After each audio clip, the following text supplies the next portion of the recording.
Welcome to another one-shot review brought to you by the students of S.H.I.E.L.D. I'm Mikey, and joining me today are my co-hosts, Alec and Freddy. And today we're going to be talking about the most highly anticipated film of the summer. You know, the redemption arc of a previously awful movie. And we're talking about The Suicide Squad, written and directed by James Gunn and starring a fuck ton of people. Yeah, so guys, thanks for joining me. I've been really looking forward to this ever since last week when I first watched the movie. So thanks y'all for joining me today. Yeah, thanks for having me. You know, I love Suicide Squad. I've been a Suicide fanboy since probably the 8th grade when I first started getting into comics. Mm-hmm. And I'm glad to talk about this movie. Yeah, I'm not really a big. Well, I find the Suicide Squad very interesting, but I've never really been I'm that die hard. I read all the comics and stuff. Not really. I pick up stories here and there, but yeah. So I'm excited to talk about this movie. So yeah, so the Suicide Squad. After that train wreck that happened, 5 years ago now? 5 years ago. Jesus. Okay. James Gunn, who got kicked out of Marvel after those accusations he had, and he was like, "Hey, we can give you a movie. We can give you Superman, Batman. Which one do you want? Which one out of the two of our pillars do you want?" He's like, "I want the Suicide Squad, man." And then guess what? We have this movie now, and it's on HBO Max and in theaters. And yeah, so to start off, people, we're gonna give our first impressions. What are your first impressions of the Suicide Squad? Freddy, since you're the Suicide Squad fan, you should go first. Right. Well, I absolutely love this movie. I loved every single minute of it. I was on the edge of my seat. I was having fun. I laughed. I almost cried. It was beautiful. I told you earlier, but immediately after I finished watching the movie, I waited 15 minutes to digest it, and then I watched it again because I loved this movie so much. I've been excited for this movie since it was announced. I've been following it. Every single trailer, I was enveloped, and I just loved the movie. Great. All right, dope. Alec, what are your first impressions of Suicide Squad? Well, my first question, I guess, is but Freddy, so you saw it at home or in theaters? At home. So I'm on HBO Max because I'm COVID cautious. Okay. So the only movie I've seen in theaters is Demon Slayer. Okay. Oh, really? Okay. That's funny. So I saw this movie in IMAX theaters. And I'm pretty sure it's my first movie I've seen in IMAX. And the reason I saw it in IMAX is because it was filmed for IMAX, and that is what James Gunn has been promoting on all of his social media. See the movie in IMAX. It's the way it's meant to be seen. So, with that said, I went to my closest theater that had it's a screen for IMAX, and I saw it. And I definitely think it had an impression. I really do. Well, it was my first, so maybe I could be a bit biased. But either way, my first impression was I really, really enjoyed the movie. There was a lot to love about this, and it's certainly a acquired taste because I think the movie is first and foremost a James Gunn film, because it's certainly him. As far as we know, I don't think there was any studio interference. It was all for free reign to do whatever, basically is what it was. And I love what he's done. It's with the Guardians of the Galaxy by taking a cast of characters who aren't exactly heroes and having them put in this situation of not being good guys. And I really thought he did it well. It's with a great ensemble cast, and I really, really loved the movie. I really liked it. Word. All right, so for me, I was kind of surprised when this movie was announced that they would make another one after what happened with the last one. And I do like the Suicide Squad team. I think it's one of the coolest teams and unique teams in comics. So I was like, you know what? I'm gonna check it out. And then I found James Gunn was doing it. I was like, okay, no, this movie is going to be great because what Alec said, it's James Gunn with no restrictions, no interference. Again, if you watched our Saturday Cut review, that was one of the big things we talked about was the fact that like Warner Brothers has a problem of interfering with their film, especially within the DCU. So the fact that he was given full creative control, whatever he wanted, I thought, yeah, this movie's gonna be great because one, yeah, we all love Guardians of the Galaxy. I mean, Guardians of the Galaxy is great, but also like I'm also a fan of his film Super, which is what he did before. I think it came out like in 2011, and it was a very like absurd and like dark humor and dark comedy, and it was like very violent. So I was like, you know what, like if this is a Suicide Squad team they took like the ensemble cast of like Guardians and gave each character like their due, as well as the absurdity and the violence of like Super, then I'm just okay, I'm in. And watched the trailers, I was digging what I saw, especially the second one with the grandson song in it. I thought it was so cool. And then I watched this movie on HBO Max, unfortunately, because I was planning on seeing it in theaters, as I said to you guys off before we started, but then things didn't work out, so I watched it on HBO Max, and I loved it. I generally loved it. It was incredible, and we'll talk about what we liked and didn't like. But again, like what Freddy said, the moment I left my friend's house after watching it, I went and rewatched it again because I just like I really enjoyed what I saw, and I'm probably going to see it in IMAX as well because I want to give James Gunn my money. So, yeah. So I really loved this film. I loved it. So, yeah. So that's basically my impressions. If anyone wants to say anything, we can just say what we liked. Just to move on, what we liked then. I'll start off with this. From a technical standpoint, this movie is incredibly like well shot, like really well shot, like really well made. Like there are a lot of scenes in this movie where you can just pause it for a second and just be like, wow, that's like a beautiful shot. Like it's stunning. Like, like my favorite shot in the movie is odd enough the scene with Harley in in Starro's eyeball. Yeah, like it was gross, but I was like, damn, this is a beautiful like shot.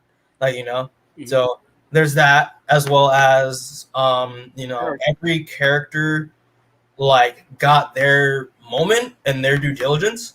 But I thought it was great. Like even the first team that went out, which we'll talk about a little bit later, but like even though they had short roles, there was a character moment that made you be like, oh, like I know a little bit more about this character's personality or what they're about, which I thought was great.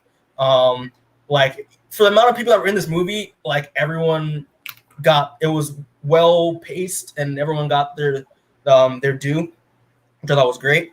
As well as like you can tell that James Gunn loves comics, like he's a fan of these characters, because like this movie, in my opinion, is one of the most like unapologetic comic book movies I've ever seen. Like straight up, like everyone is like from the scenario that they're going into to the way everyone looks, like for example, like Javelin, like who the fuck knows? I've never heard of Javelin in my life, but like the fact that he looks like Javelin in the comics with his ridiculous blue and yellow suit is wild to me. Like it's just like and just because it's a Suicide Squad, like it's supposed to be like absurd and like just violence and everyone's dying and stuff, like like he wasn't afraid to like make this he wasn't afraid to like make this an absurd movie that like constantly made fun of itself. And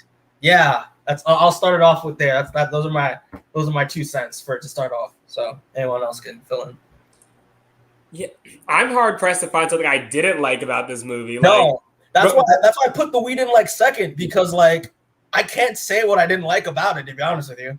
Like I love this way the movie was shot. Like as I said in the chat after I finished this felt like I was watching a comic book. Exactly. Like this was a comic book movie, not like a superhero movie. Like a lot of these this was a comic book movie, and I loved that. My favorite scene was the fight sequence between Peacemaker and Rick Flag shot in the reflection. That was brilliant. That was literally brilliant. I literally was just like, wow. Like I was hoping for a one take, but it wasn't. But but it was fine the way it was. Yeah, it was beautiful. I loved that, and just like the framing, I think that encapsulated like the way they were willing to use like unique angles was great. I love the soundtrack. I've been listening to the soundtrack on Spotify. My favorite song is Radism. I've been playing it. It's I played it so much. It's already broken into like my top 100 songs of 2021 because I've just been doing it on loop while I was doing work. I loved as you said, the character design. Like it's clear the designs are incredible. James knew these characters, even the background characters. Like I watched this movie and I was like, wow, there's Kaleidoscope, there's Double Down, there's Calendar Man. And even the background characters, you could see where Belle Rev stays were just hanging around. And also that was Kaleidoscope, wasn't it? Because I was trying to be like, who is that? And I realized the chick was Kaleidoscope. That's awesome. Yeah. Yeah, and like one thing that like a meta example was that James helped to disguise part of the movie by using people's knowledge of the Suicide Squad against us. Like I expected, like for instance, Weasel and Thinker have a very specific relationship in the comics that I was expecting to see play out on the big screen, and those two never even interacted. Yeah. So stuff like that was really encapsulated me in the story. Like it was an original story that had like hints or like small tidbits or like took parts from the comics, but he made it his own thing, and it was a very enjoyable ride from start to finish. Mm-hmm. What's it called? Alec, you have anything to say? I have more to say, but like Alec, I need you to say something. Well, Mikey, back to what you mentioned about like of how every shot had something special. I believe most of the film, it was on practical sets. I'm pretty sure. Weasel was. We'll talk about Weasel. Yeah. We'll talk about that main character. Yeah. But yeah, it was a very practically shot movie. Like, say for example, they made a beach. It's in the opening scene. They did. Yeah. Oh, wow. I didn't know. Well, like. It's on a stage too, I'm pretty sure, but like they made a whole thing for it. Same with The Office. It's at the end of the movie. It's with the water pouring through. That's all happening. Oh wow. Yeah. And it's in the behind the scenes stuff too, Freddy. Mm. And the stuff I liked, but James Gunn has a great thing. It's kind of like it's as a writer, to make these characters who are super obscure and make them fan favorites to the audience. Mm-hmm. And like, it's something about those, but it's those characters that are but broken because like, it's the main cast, Team A or Team B, I think is what it's Team B. Team 1 and 2. It's Team 1 and 2. Okay. Well, the main team who we spend it's the movie with, they are all broken in their own individual way, and James Gunn has a way of making them it's relatable. Like, it's not it's on a tangent, but I'd argue that with Bloodsport by Elba, Idris Elba, he is kind of the main character of the movie, kind of. Yeah, and he stays grounded and like the straight man it's of the group, kind of. Yeah. I really do think that, and like Harley is Harley Quinn, and a Peacemaker is Peacemaker's Peacemaker. And again, it's not going to change it, but James Gunn has a way of making these characters likable and relatable. Mm-hmm. It's the same with a shark, even like a dumb shark. Yeah. And also I love how it's rated R. The blood and the gore just makes it makes it great, I feel. It makes it a lot more serious, like especially when we'll talk about the deaths in this movie, but like, this man didn't hold back. Like he didn't hold back at all. Right. He did not, except also, but Freddy too, it's about the background characters. It's like with Calendar Man and it's those other squad characters. And speaking of the background, fun fact, something I liked a lot, it was at the bar, I forget the name of it. He had his old castmates. Mantis was there. Palm Clementieff, from Guardians. Yeah, except also too his it's his mentor from Trauma. It's Lloyd. Oh, are you serious? Kaufman. Yeah, Trauma. I think it's called. I hate Trauma. Like, I know you're talking about. I hate Trauma films. Like, no. But like, I always forget that like James Gunn was a Trauma film like director, or like either did he direct any movies, or was that like he got mentored by the thing? I don't know. But he did some stuff there. I think. I don't know. Well, like his first movie that he directed, I think, was Slither. Yeah, and that was a Trauma film. Yeah. Okay. Oh God. But speaking of cameos, even John Ostrander, the creator of the Suicide Squad, was in the movie. He is. I didn't know that. Someone had to tell me that because I didn't know what he looked like. But he's the one who injects Savant. He is. Yeah, I had to look that up too. I also want to point out just also as well, like, because one of my main things again to talk about like the pacing of the film, because I think they do pacing. He does pacing amazing in this movie. Because one of the things I had a problem with the last movie with Ayer's version of the movie, was that he took the most of the beginning of the film, like I think like around like 10-20 minutes, was just setting up these characters, just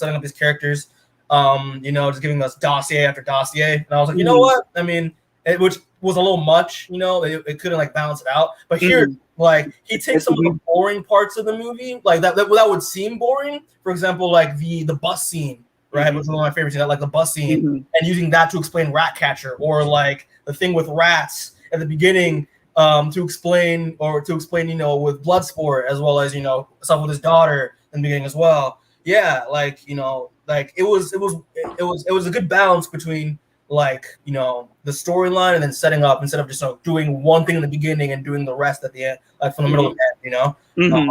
Yeah, I thought was well done. Sorry, Freddy. Go. Yeah. In David's defense, he did originally have it spread out throughout the movie. The production company did that. That's why I did the air quotes. Yeah. Okay. Anybody with any sense of storytelling would know dumping all the exposition in the beginning of the film was a bad idea. Exactly. As well as I want to say as well, because I'm a huge fan. One of my favorite directors of all time is Edgar Wright. I love Edgar Wright. His work. I think that the transitions in this movie were fantastic. They were one of my favorite parts. The title cards, yeah. Because again, as one Freddy made it feel more like I was reading an issue of, like I was reading like 7 issues of a squad book, like, and just because how they played with the environment, I thought it was like, dude, this is so fun. Like, this is so much fun. Also, this movie is hilarious. Like, I've never laughed this hard watching a superhero film in my entire life. I was belly laughing and like with tears in my eyes. It was so funny. Which is fair because James Gunn knows how to do comedy, how to swing comedy and stuff within his movies really well with his timing. Oh God. But yeah, man. I mean, I anyone have any more to just? I could go on about this movie. I had something. Yeah. Speaking of the pacing too. It's kind of like how you mentioned. It's with it's the last movie spent like it's a chunk of the first act having to show the main characters of the movie. It's with the animated. It's the intros and stuff like that. With this, it jumps you right into it. It's it takes us into the eyes. It's of Savant, and it's just like he drops everything there. It's the bombs. It's in the necks. You're disposable and you're sent out and you're dead. You know what I mean? Yeah. Something about this too, and Mikey, I talked with you about this a bit before, and Freddy, I think you might also agree with this. I liked how this movie stands on its own. It's it's in how that no prior knowledge from the last film is needed. Yeah. It's someone new could drop into this and still kind of know what's going on, really. Yeah. And it's kind of great because James plays as like a soft reboot. So like then this is like kind of standalone, like totally fresh for new people. If you're not watching the first movie, but like you can tell that like it's kind of a somewhat sequel because like for instance, like Rick Flag, Boomerang, and Harley, like they know each other. Yeah, like, it's a small things, that like, hey, like remember this movie, but like we're still doing our own thing, which I like. Yeah. There's a lot. I feel like we're going to talk about specific characters Yeah, later. we are. Don't worry. So I'm going to say the character stuff I liked.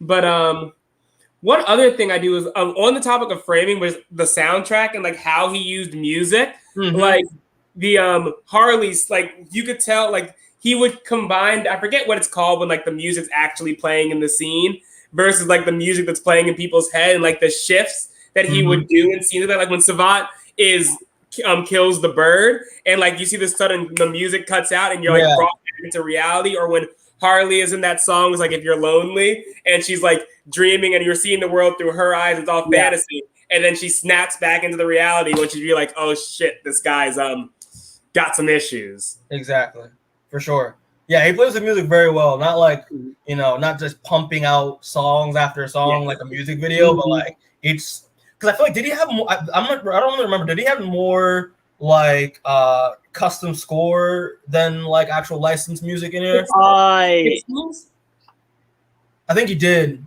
Well, it's from it's who's the composer? Gunn something.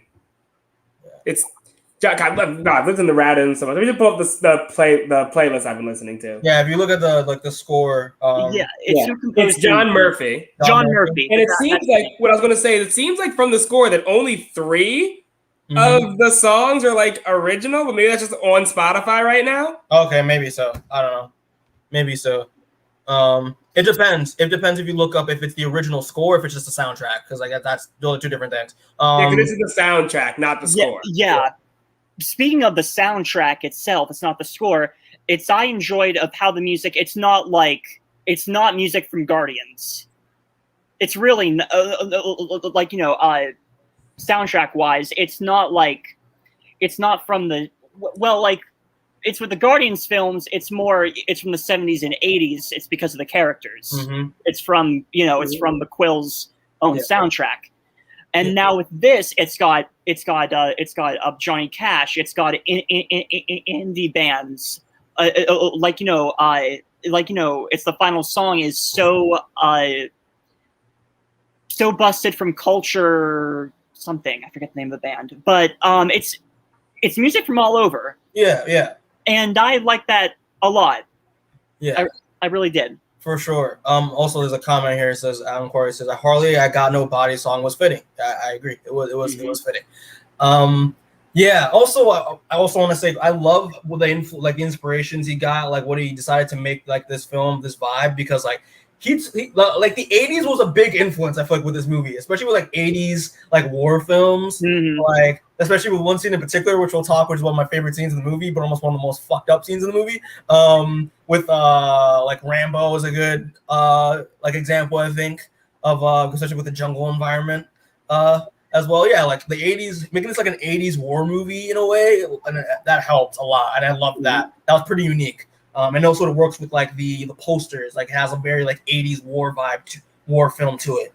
Yeah, man, this movie is great, man. This movie is this so far, like I like a lot of it. Like I don't have any negatives. Yeah, and also like the emotional stuff. I'm surprised, like even though it was some like there's some serious moments and a lot of absurd, violent moments, but like there's a lot of good emotional arcs with these characters. Yeah, like, I was like so surprised, characters I didn't really expect either, which we'll talk about. But yeah, if anything else you like pops up, obviously you feel free to say whenever. Yeah, we want to move on to what we didn't like, which I'm assuming won't be a lot. So I actually have something, and this is going to be a surprise coming from the Harley Quinn stan. Yeah. But my least favorite part of the movie was the like mini Harley Quinn romance arc that happened with her and I don't remember his name. And like I still enjoyed it. I enjoyed everything. But like just the way Harley is utilized in this movie, because like everyone else, like I knew they weren't going to kill Harley like throughout the entire movie. Yeah. So I wasn't worried about her, which like I don't want to say cheapens things, but it made the scenes less tense. Like I still love Harley. I love Margot Robbie as Harley, but that was pretty much it. Oh. Fair enough. No, Freddy, I have something to kind of also back that up, I feel. First of all, I just want to iterate, It's Harley Quinn with Margot Robbie. She's great. Yeah, amazing. Yeah. But she's great. It's one of the best comic book castings out there. It's one of the best. But and again, I'm not complaining. It's Margot gets top billing of the movie, is ultimately the least seen main cast member because she doesn't join the party until like the third act. Mm-hmm. It's you know what I mean, and like again, having to come back to the film, it's having to be standalone. When she shot Luna, the President Luna, right? Is his name? That's his name. Yeah, it is Luna. Yeah. Yeah. So back when she shot Luna, she got attracted to him, but then saw the red flags in him. And so, it's as she shoots him dead and she has a monologue as he's bleeding out. She mentions of how she has been with some not so stellar past guys. Mm-hmm. Joker, obviously it's who's not mentioned. But he's like alluded to. And, seeing of how someone who kills kids is not it's red flag. I feel like it's, even though James kind of had this movie, it's on its own merit, I feel like that character arc of Harley having to mature and see these flags in people, and thus having to choose who she's with in the future. I feel like that kind of came and went a little bit. It's because it's because, like, again, Freddy, it's a big pull of the movie is that, but don't get too attached.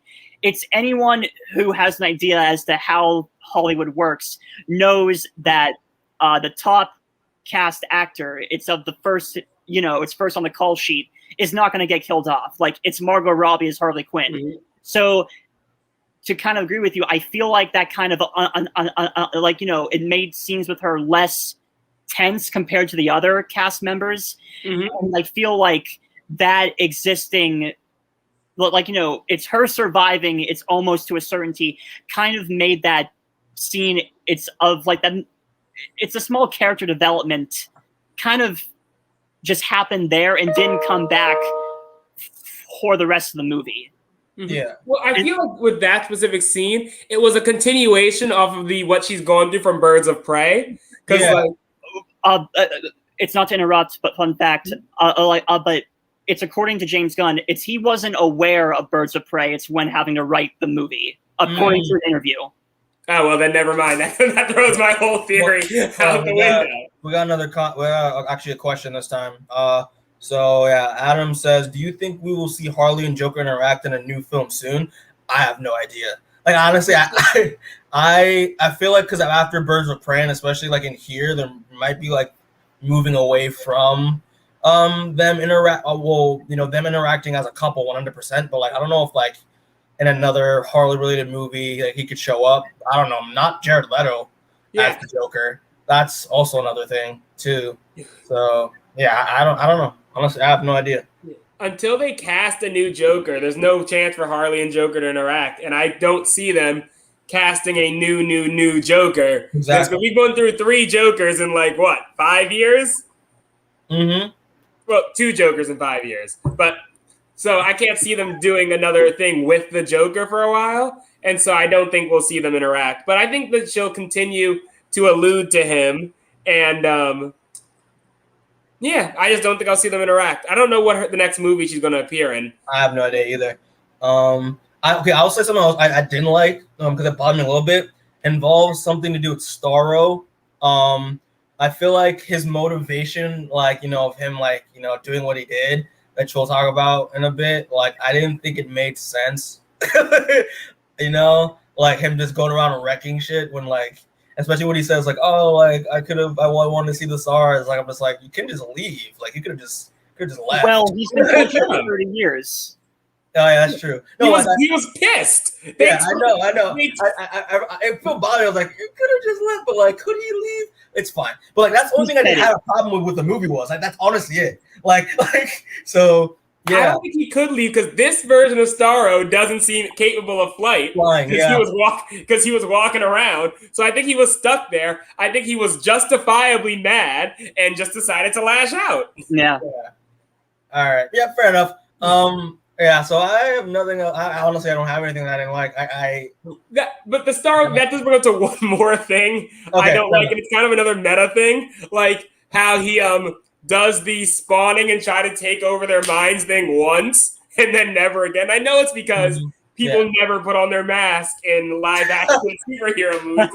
And it's more meta. Like even in this scenario, some people just don't want to put their masks on. You know, so I think James Gunn was trying to say something. But yeah, if you cough without covering your mouth, you die. Exactly. Was that filmed in 2019 with the rest, or was that added back? Who knows? They got wrapped in filming just before COVID hit. Yeah, makes sense. Yeah, I got nothing I didn't like. I just there's more I liked about this movie than what I didn't like. But yeah, so anyone has anything else they want to say real quick? I will say this though, just say what I did like. It just popped in my head.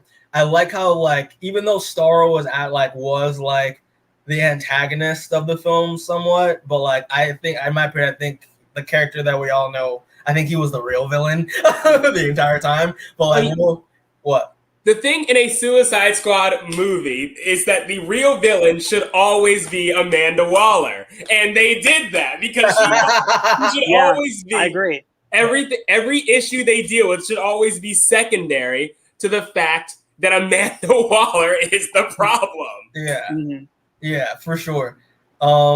Yeah, so now we're just gonna move on to we're gonna finally talk about character stuff.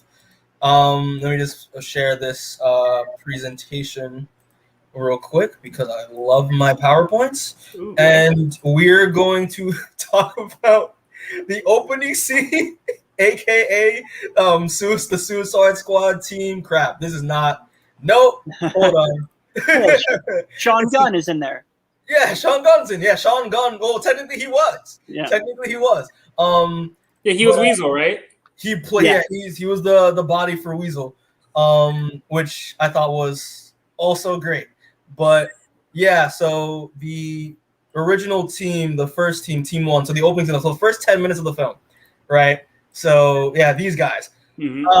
This is what I thought was hilarious because I went into this movie. Now we're going to spoiler territory. Well, we're spoiling a little bit, but like this is definite spoiler territory. So if you haven't watched the movie yet, stop watching this. Why are you watching this? Yeah, like stop watching. Why are you here? Like you have been warned. Seriously. So when I was watching all these trailers and stuff, like I thought, like the roster is huge, obviously, especially with that early Comic-Con, that early fandom thing where we saw all the characters with that awesome music. I thought we're gonna it's gonna be one big Suicide Squad team, and we're just gonna be losing people like throughout the course of the movie.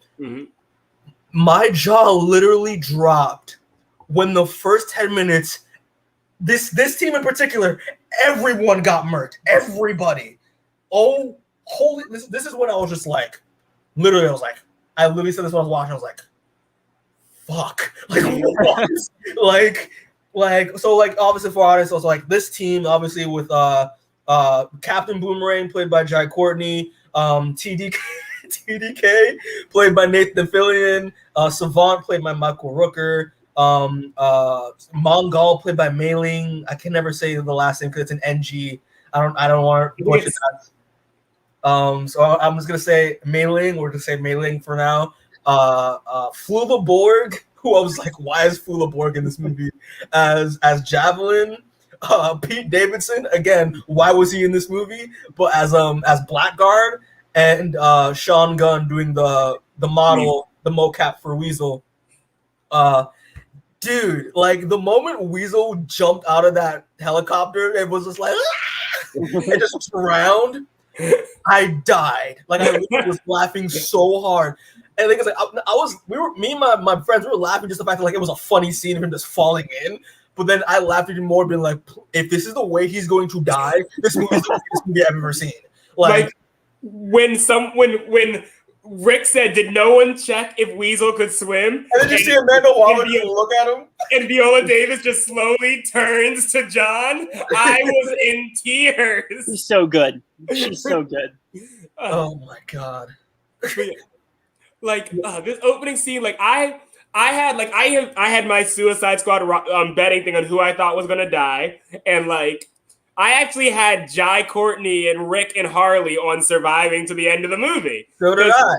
What I thought was my thought process was maybe it was going to be like a 2-mission movie. So I thought it was going to be. I noticed there were characters from the trailers who never interacted. So I thought it was going to be like the first squad was going to go on a mission. Some of them would die, and they got new characters for the second mission, and they do that. So I was completely floored when almost everyone died, especially how they died. The thing is, like, I was pissed. It was like I loved the scene so much because again, Suicide Squad comics. A lot of people die in these comics, you know. So, but the thing is, like, I did not expect Captain Boomerang to die. I thought he was gonna last the whole time because again, we saw him in the original and he was a fan favorite.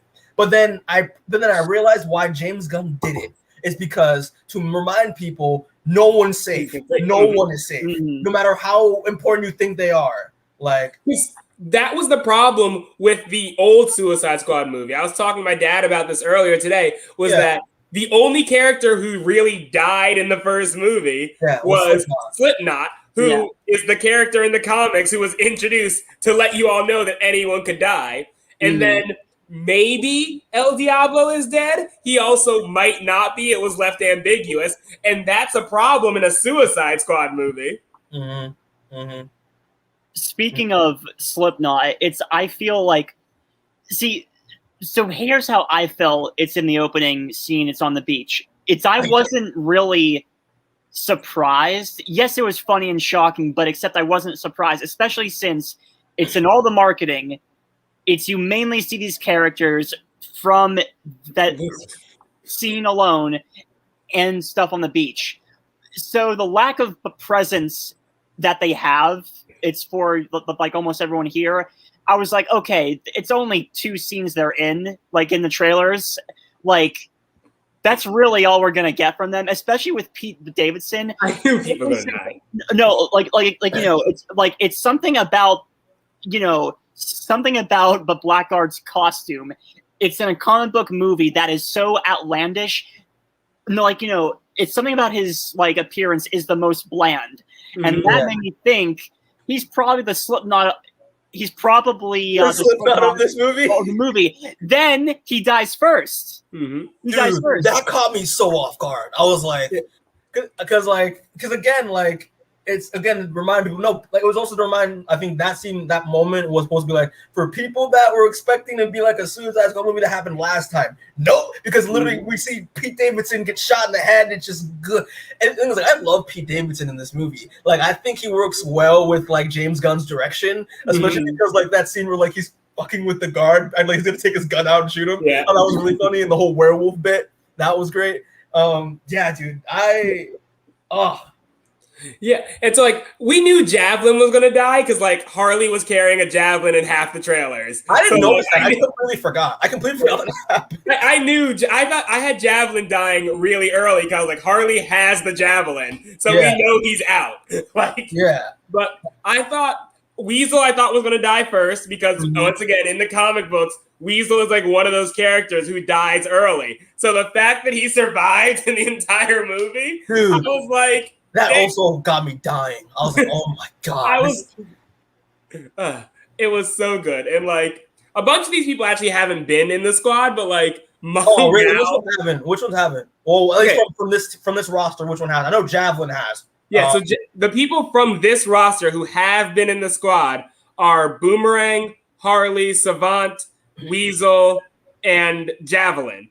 Mongal, TDK, Blackguard, and obviously Rick Flag. And I have not been in the Suicide Squad to my knowledge. I haven't seen it. The reason why I love TDK so much, especially because like again, fandom, when we got that trailer of like the roster, like who the hell is TDK? And I looked him up, and then turns out he's an updated version for the film of Remove Left Arm Boy. Yeah, who was one Arm of the Fall Off worst. Boy. Yeah, Arm Fall Off Boy, who's one of the worst DC characters ever made. And Alex, if you read comics, Arm Fall Off Boy, his ability was to take, I think, like his left arm off and then just hit people with it. That's so stupid. It's dumb, but like TDK is also just as stupid. Yeah. Especially his death is one of the funniest deaths to me. He's so proud of his dumb power. Yeah, and I love the fact that like James Gunn was like, no, because his arms are floating, they have no weight to them. If it's not going to do his body, so they're just going to be whapping people and just not doing much.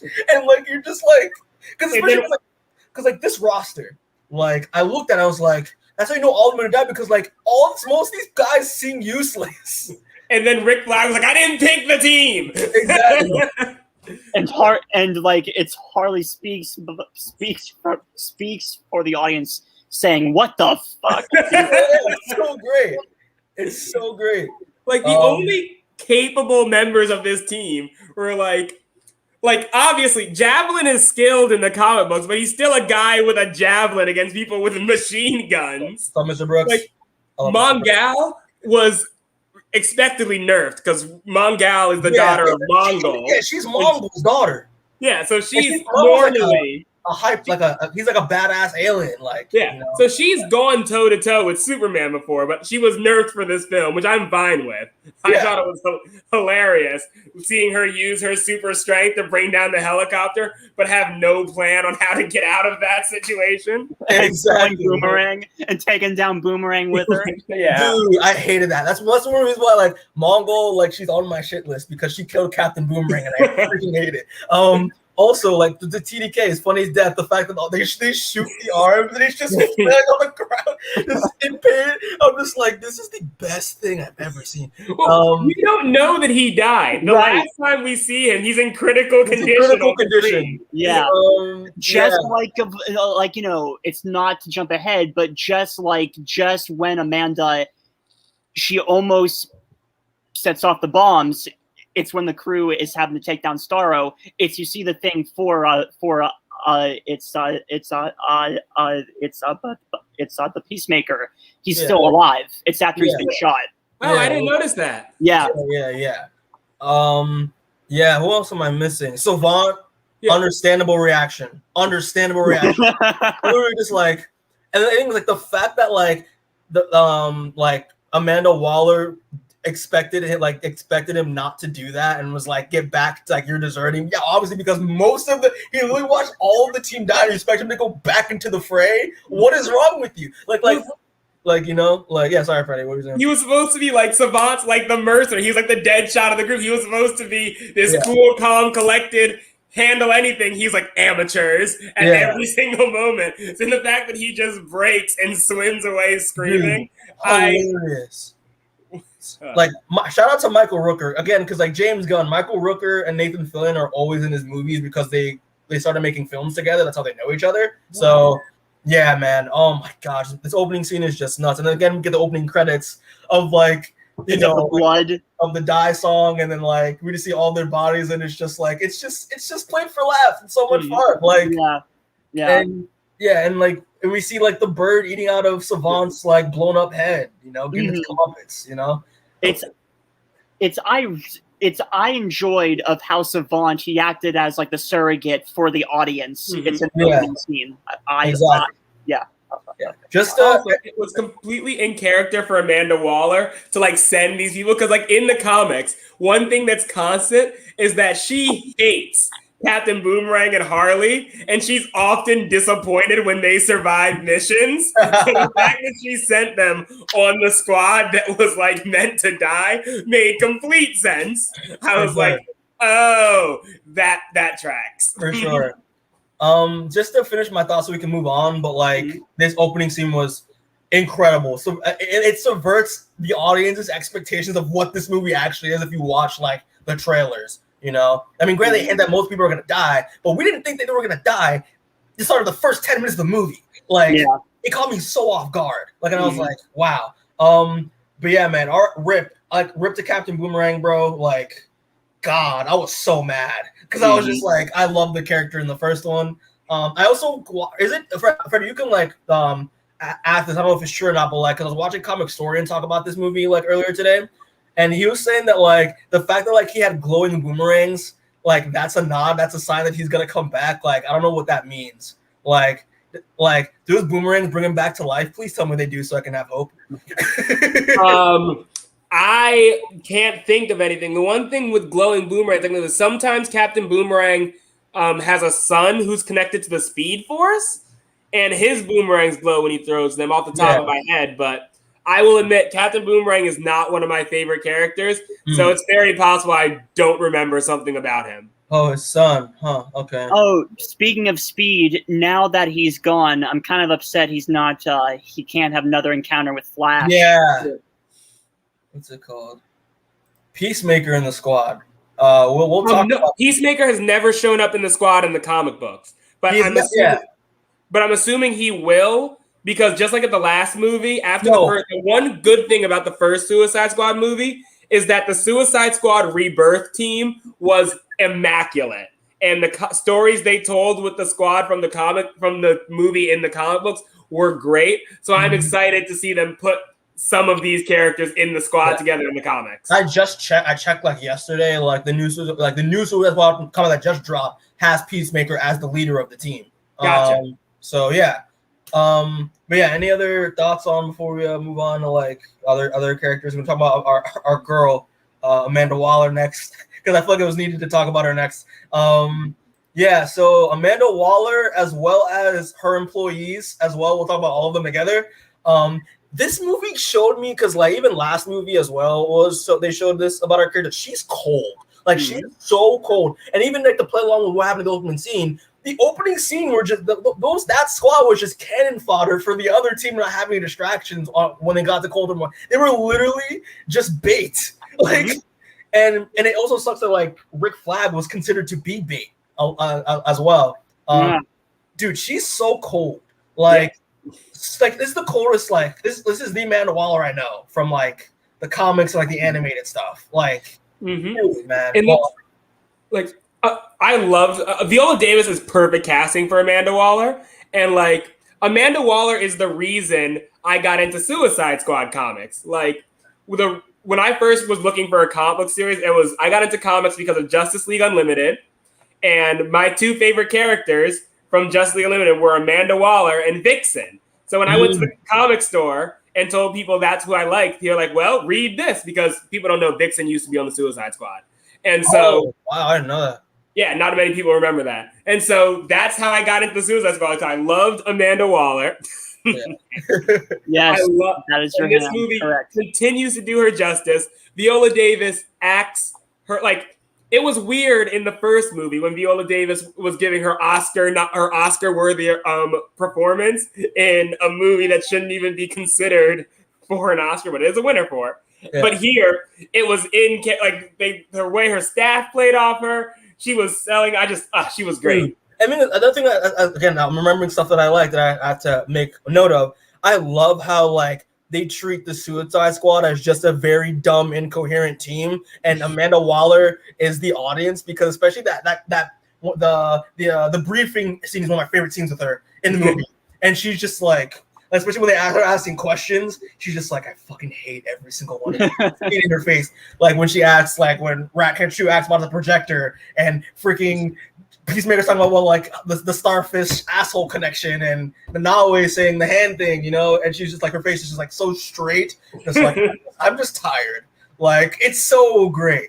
But then again, like talking about how another thing to add is like Amanda Waller, and this is her employees viewing this, and I love that she's just as crazy as the villain she's sending out, because she talked about, again, when we talk about Bloodsport, that idea, like, using how she uses children as leverage, how she made the other team just die just for the sake of the other team going forward. Like, and her freaking employees are just like, we work for this woman. Yeah.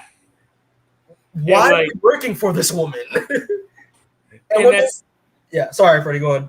No, saying that slow realization, like when she threatened her group, when she was like, you don't know half of what I was doing, which I'm like 60% sure is her alluding to the fact that she murdered her staff last movie. Like, Yeah. I think that's what it was actually. Yeah, and So- Suicide Squad. Yeah. So like the fact that they're like, oh, like it's like their day job. They were having fun. They were betting on it. It's clear they didn't care about the criminals, but they care about people. And so like the threatening her daughter clearly crossed the line with John. The abandoning Corto Maltese to Starro clearly crossed. And I like how you can see them getting slowly more fed up with her throughout the movie. Yeah. Which leads to I don't think they ever name the lady who golf clubs her, but dude, I died. Hold on, before I don't cut you off, but that's out of Sarah. Hello, Sarah. Hey, Sarah. Dude, I died. I literally was just like, I'm like, wow, they actually did that. Like they Tiger Woods there in the back of the head. Like I was like, I literally just like, dude, I laughed so hard because I was just like, this is just, I never expected. I didn't expect them to knock Amanda Waller out because she crossed the line. I didn't know that people had the balls to do that. Get your back on the satellite, Dale, you fucking dickhead. Yeah. Like, dude, like, also, yeah, again, like, it also shows, again, with a character as well, with Amanda Waller in the comics, like, she always has another agenda. Again, when we talk about Peacemaker and all that stuff, like, and what the real reason why, you know, Starro is on the planet and experimented on. Yeah, man, dude, she was Viola Davis is an amazing actress. She's won an Oscar, right? She's won an Oscar, I believe. I think so. Yeah, I'm a big fan of hers from How to Get Away with Murder. I love that show. So she definitely got Emmys. She got and she has a Tony. Like, she's done a lot of stuff. What's a Tony for? It's for Broadway. It's for Broadway. Okay. But yeah, fantastic as Amanda Waller. Perfect casting as Amanda Waller. Mm-hmm. Yeah, her employees to go on. I love how it's again, it's like The Office. Like, it's an office environment. It's not like too serious with the vibe and the environment. It's not too military. It's just like the people that work in an office that happen to work with the coldest woman on the planet. You know, it's very casual, and they all have their own Deadpool. I love that. Yeah, so also, I like the fact that she plays the straight one, but she also delivered some of, in my opinion, the funnier lines in the movie. Like when the first, not the first, I was cracking up a lot. Like one of the hardest laughs I had was she was like, everyone is chosen on this team for their completely unique skills and abilities. This is Peacemaker. Anything in his hand is a deadly weapon. His father trained him as to kill. That's the thing again with this movie. It's not afraid to make fun of itself. You're freaking out Bloodshot being like, what you having a laugh? Like, what's going on? Like it's great.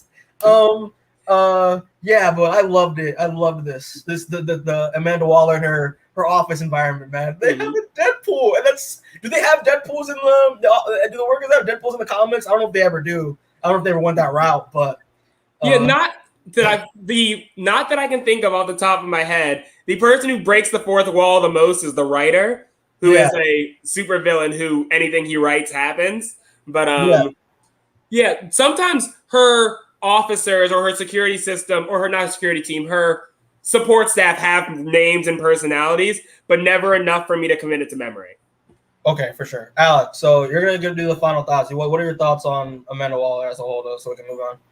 I thought that Viola, she was among the few but bright spots. It's from the original.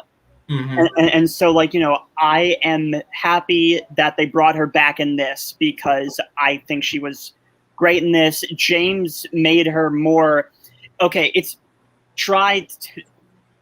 made her colder yet more human, because in a certain scene it's you see her, it's playing golf. Yeah. And like, you know, but that didn't have to be added, but it showed that she's not she's not human. It's, you know what I mean? Like, it was super subtle and super forgettable, but I liked that a little bit. And stuff like that actually ties into like they don't go into it in any movie, but like one of the things that makes her this cold, heartless character is the fact that she does so much work for the U.S. government and gets no respect as a black woman. And the fact that she was out of her element trying to learn how to play golf, which is a tradition, which is an extremely like white activity, an upper class white, and I don't know if they have her not coming from an upper class background in this. We never go into her background in this, but that is occasionally what her story. So the fact that she was struggling with that and like, oh, I need to get this right because that's the other part of my job is posturing and meeting with these senators. It was like small nods like that are like sending like showing that she has greater depth than like we see on the screen. And that was actually one thing I liked about the movie as a whole. The first Suicide Squad movie put everyone's cards on the table immediately for the audience. This movie made it seem like they were actual people with lives outside of what we were watching. So they had motivations and events happen that we don't see. Yeah, and again, those small character moments that were balanced throughout the movie gave us more insight on what these characters are actually like, and I love that. You know, so yeah, it kind of makes you think like, what is Amanda Waller outside work? Exactly. It's you know what I mean, like, you know, okay, that's a James. It's make the spinoff, but except also too, it's how her staff like had personality too. Yeah, they weren't just military stiffs like the last one. Right. Except here, it's like, you know, Steve Agee, who's the warden, John Economos, I think his name. John. Yeah, I love John. Steve Agee, it's who was also the motion capture for King Shark, and it's the woman who's it's the blonde hair, but she's a case aide for Waller. I forget her name. I forget. I didn't know her name, to be honest with you. She is Jennifer Holland. Is the actress. She's the partner. It's of James Gunn. Oh wow! Okay. Yeah. It's his. It's his girlfriend. Yeah. Okay, got it. And so, is she going to be in the Peacemaker show? I think. Yeah. I think she's confirmed. Yeah. Gotcha.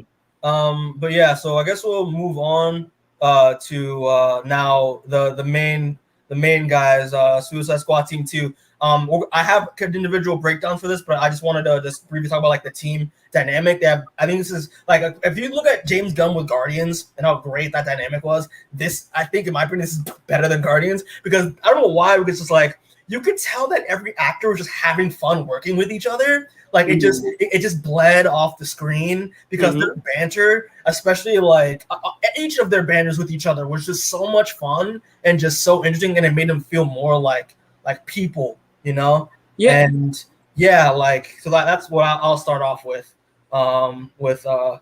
this. Actually, you want to just go into the individual characters then, if that's the case? Well, there's one thing I do want to say of the team as a whole, because one thing I liked about this movie that the other movie fell flat with is that the Suicide Squad, one of the defining characteristics is that they're kept together by teeth-clenched teamwork, and so there's intra-squad conflict. The last movie, everyone kind of got together and like was on the same page immediately. And family. Yeah. And like, this was a great found family story, but like the fact that King Shark tried to eat Ratcatcher, the fact that Peacemaker and Bloodsport didn't get along. Trying to one up each other too. Yeah. Like that stuff I love about the Suicide Squad. Like they're not here because they want to be together and they like each other. Sometimes they learn to like each other. Sometimes they kill each other. And that's what I like. The fact that this team actually put in the work to become a family unit instead of just being, I feel like not even just the original Suicide Squad. I feel like a lot of movies just kind of throw people together and be like, oh, we're family now. Like, no, that takes work. And this movie put in the work. And again, with like the team dynamic, like a lot of them were able to relate to one another. Like, especially like one of my favorite scenes is with, again, that bus scene with Bloodsport and Ratcatcher too, learning her origin. Like, you know, like they all had something in common with one another. But at the same time, though, one problem I had with the last movie, they kept forgetting to remind us that these people aren't good people. This movie, literally, like, again, even though we had those emotional and like moments with each character, and we knew what they were about and like their banter with each other, but remember, they're still villains. They're not good people. Like, a lot of reviews I've been hearing, like, oh, like sometimes like one reviews I heard from beyond the trailer, she didn't really like this movie a lot because he was like, oh, like they were doing some awful stuff. And I'm just like, they're villains. It's what they do. Like, they're not good people. We're bad guys. It's what we do. Exactly. Yeah. So like, even though, like, for example, with Bloodsport, he has a moral code and that's respectable. But then you have Peacemaker, who has a unrealistic sense of what justice is, and it's just So or like in her, I have a lot to say about Ratcatcher, but like in her emotional thing, she's like, they considered the rats a weapon. Like that's an unrealistic statement. Exactly. When she's robbing people with rats. Yeah. So Alec, do you have any other thoughts on like the team dynamic before going to individual? It's kind of like how you mentioned. I think, like, wait. So try to correct me if I'm wrong. It's the first the Suicide Squad. It all took place just over the course of one night, right? Yeah. So. Yeah. Is that right, Freddy?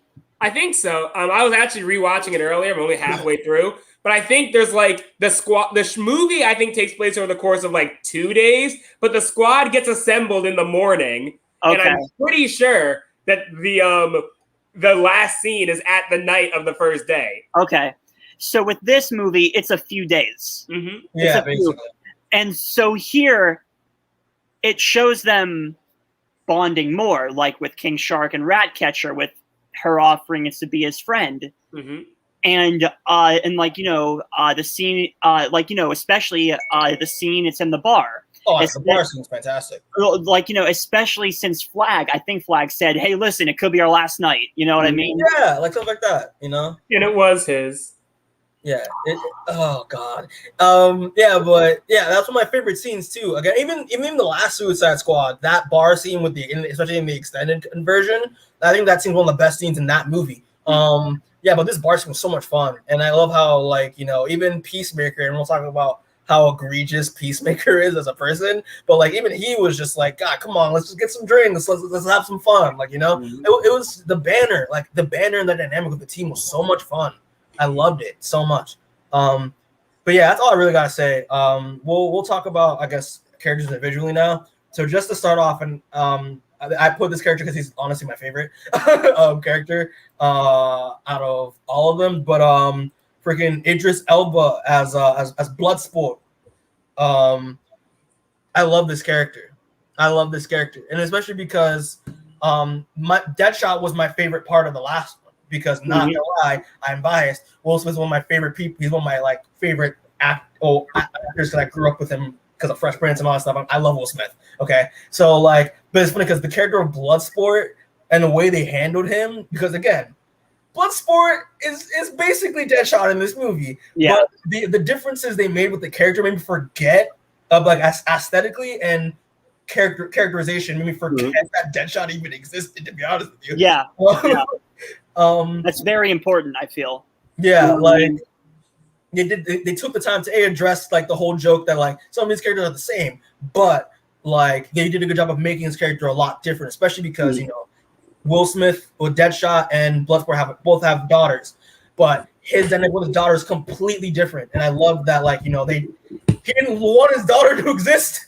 He's kind of an asshole dad, and their dynamic was a lot interesting, and the fact that Will Smith in the last one didn't want to be, got used to being the leader of that team, rather which was kind of unrealistic. He was an automatic and was an automatic leader, but in this one, Bloodsport didn't want to be leader at all, and then someone eased into it somewhat towards the end of the movie. I like that a lot. Also the design. Oh my God, dude! I can talk how much I love the design of Bloodsport.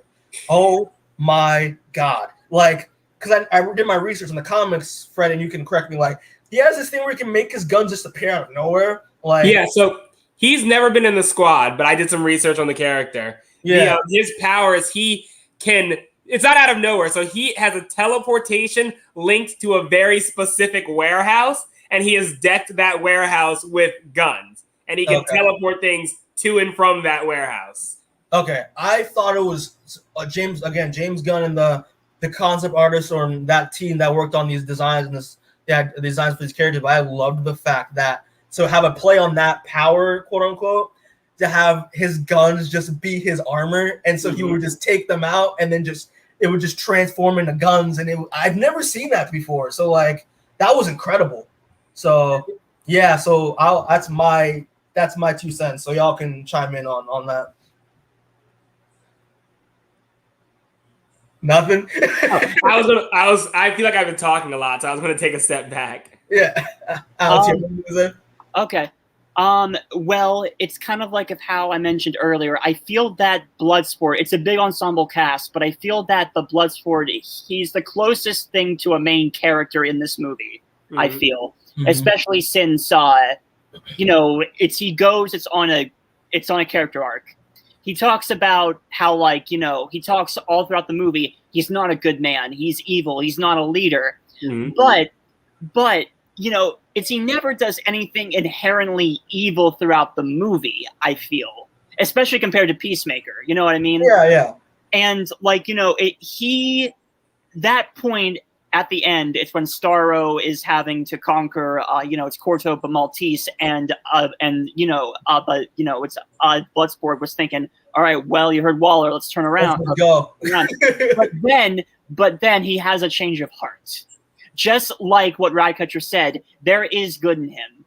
And it's not just words, his actions showed it. I feel, because he didn't, he doesn't have to save the city. He doesn't need to, but in the process, probably not intentionally, but he gains the admiration of his daughter. You know, yeah. Except also too, he conquers his fear of rats.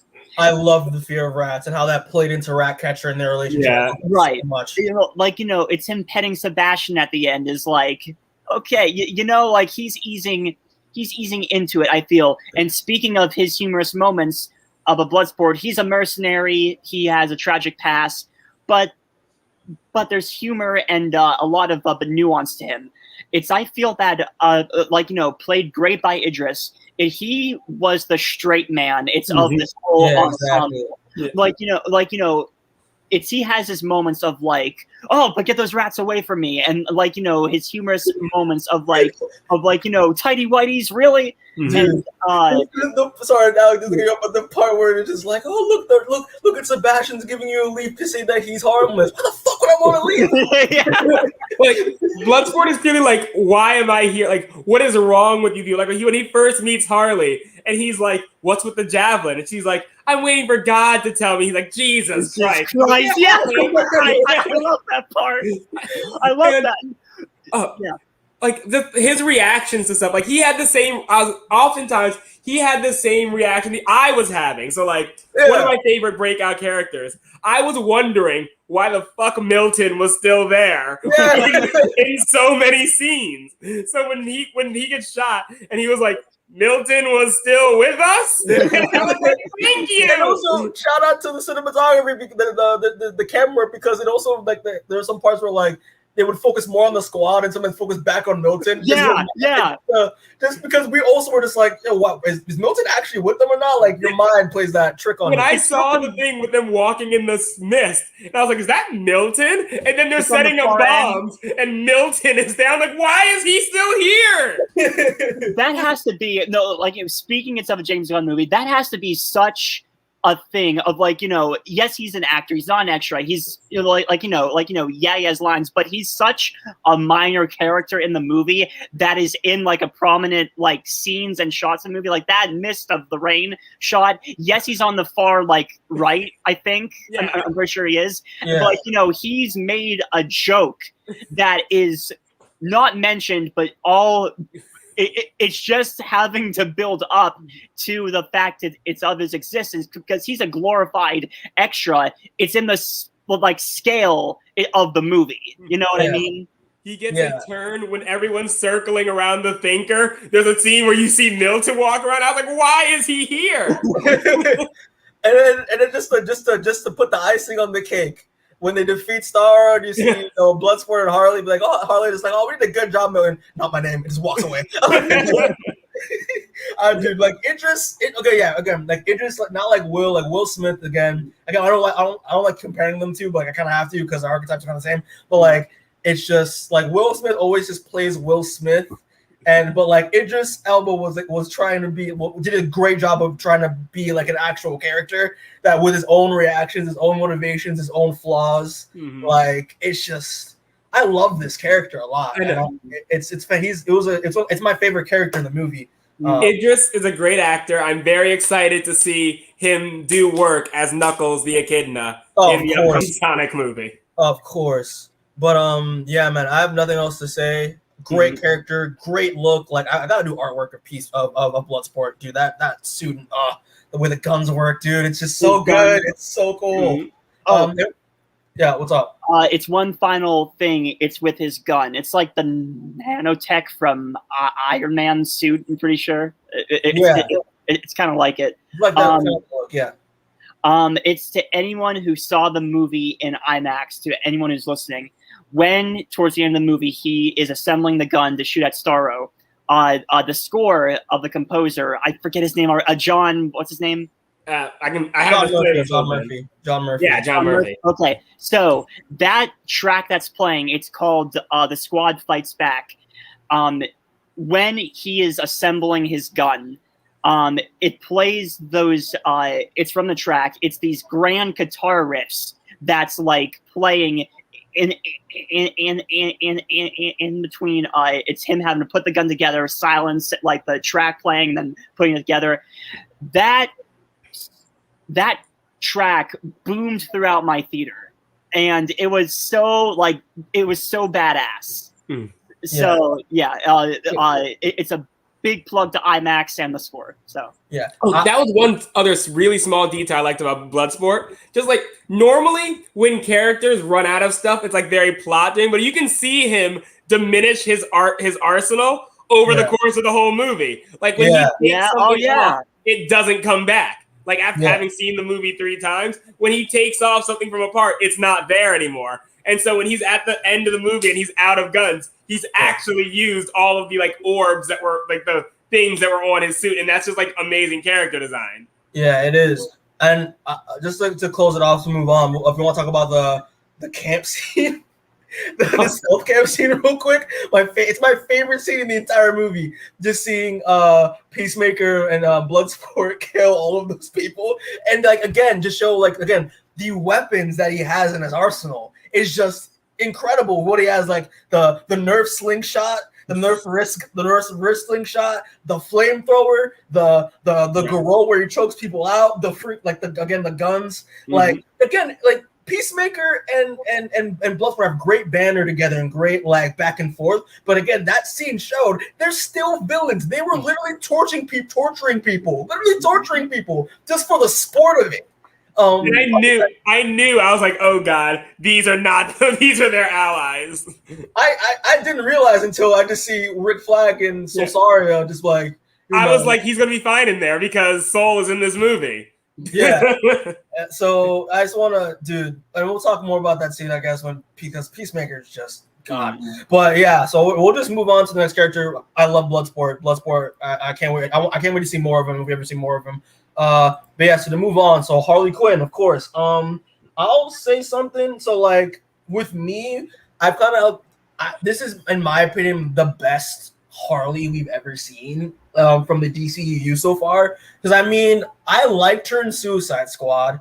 I thought she was all right in Suicide Squad, but like I feel like she was mostly there just to be a sex object the whole time. Because they like this ton of, again, from her look, which again became every Halloween costume for the past like 5 years, and just like the too many ass shots and the changing shots. I'm like, okay, I get it. She's hot, but like. You stop, like she's not like stop doing this, you know. But then Birds of Prey happened, and again, even though I have my gripes with that movie, Mr. Brooks is also sad about Milton. Listen, we're all sad about Milton. Also I have my gripes with that movie about how it should have just been a Harley solo film or just a Scott Desire solo film. That was a really good Harley. I enjoyed it for what we saw of her in that movie. And I'm not really a huge Harley person. That's why I don't have really much to say. But like this movie did a lot with Harley. Again, that scene with the dictator of how he wanted to marry her, that was a little weird. But I understood why it was there to show that how much she's grown from Birds of Prey and how she didn't need a man to tie her down, which I appreciated. Which I thought was great. And also, Margot Robbie's just great in the role. Like she's Harley Quinn. Like she is Harley Quinn, And also her outfits. I love her outfits. Like this war outfit I thought was fantastic. And I love the little details. James Gunn pays attention because like again, the details on this costume about, it said like live fast, die clown on the back. Yeah. I loved. as well as like her tattoos, like her.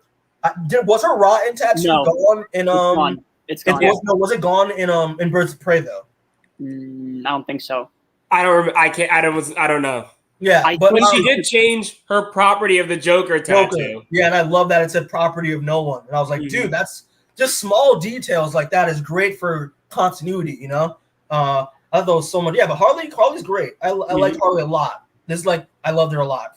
I'm not for a non-Harley Quinn fan, but I respect the character. I loved her in this movie. And that action scene, God, man. Yeah. The javelins, that's my favorite fight. Dude, and the thing is, like, it wasn't, and it didn't have like a licensed music or anything. It was just her not speaking and just score, and they're just going off, just to see that, you know, like that intensity, and as well as like, you know, we see like the inside of her psyche playing within the physical world of the flowers and the butterflies. I thought it was, and that was one of my favorite shots in the movie when she's just screaming and the flowers just bloom out. Yeah, man. She surprised me. I really liked her in this movie. So I'll open it up to y'all. Yeah, as an OG Harley fan, who's been a Harley stan back when the Harley Haven was the #1 website for Harley information. Harley Haven. Yeah, that was back during the animated series days. Was when I discovered her. That's hilarious. I actually think I discovered her from The Batman. But hold on. Well, Mr. Brooks got another quote says, "The further the distance from the Jared Leto Joker, the better." Yeah, we said that earlier before you came, but yeah, we also agree.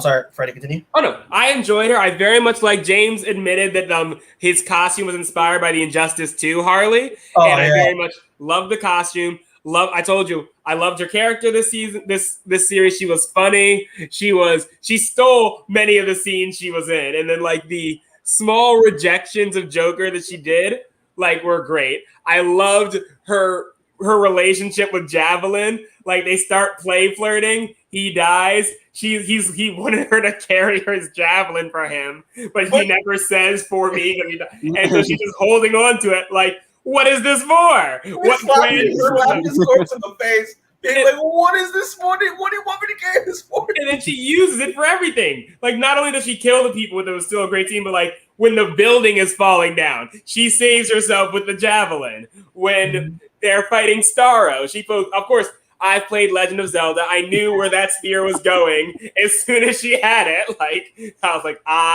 pointy object. It's a ramp. Yeah, I was like, this a ramp. Yeah. We all know how this is going to end, but I loved her in the movie. Yeah, I told you as I said earlier, my least favorite part of the movie was her little personal story thing, but I still loved it. Like, she was great. She was funny. She was Harley. I liked how she was very not sexualized in here. I liked how she did fuck, but like it is what it is. But it was there's a way of framing, which I'm probably not the best to speak of, but like I've seen YouTubers talk about the male versus female gaze when it comes to stuff, and like it didn't feel like an objectifying sex scene. It felt like a very neutral sex scene to me. Like funny, kind of. Yeah. And so I like that she's growing and that she has chosen healthier options, like murdering people who deliver red flags.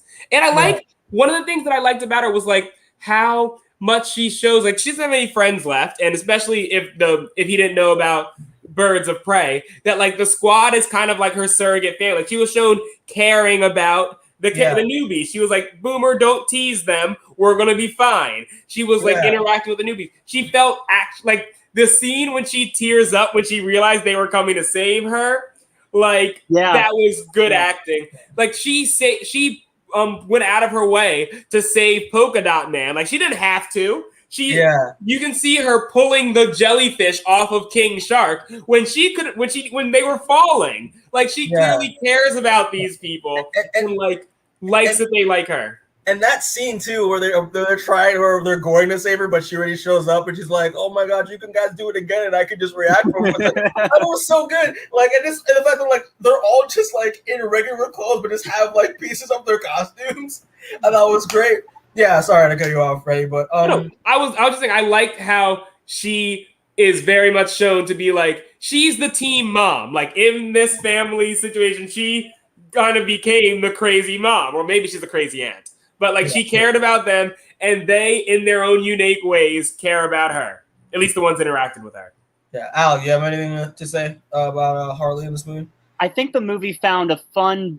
It's the balance. It's, as you two said, of humor with Harley and heart.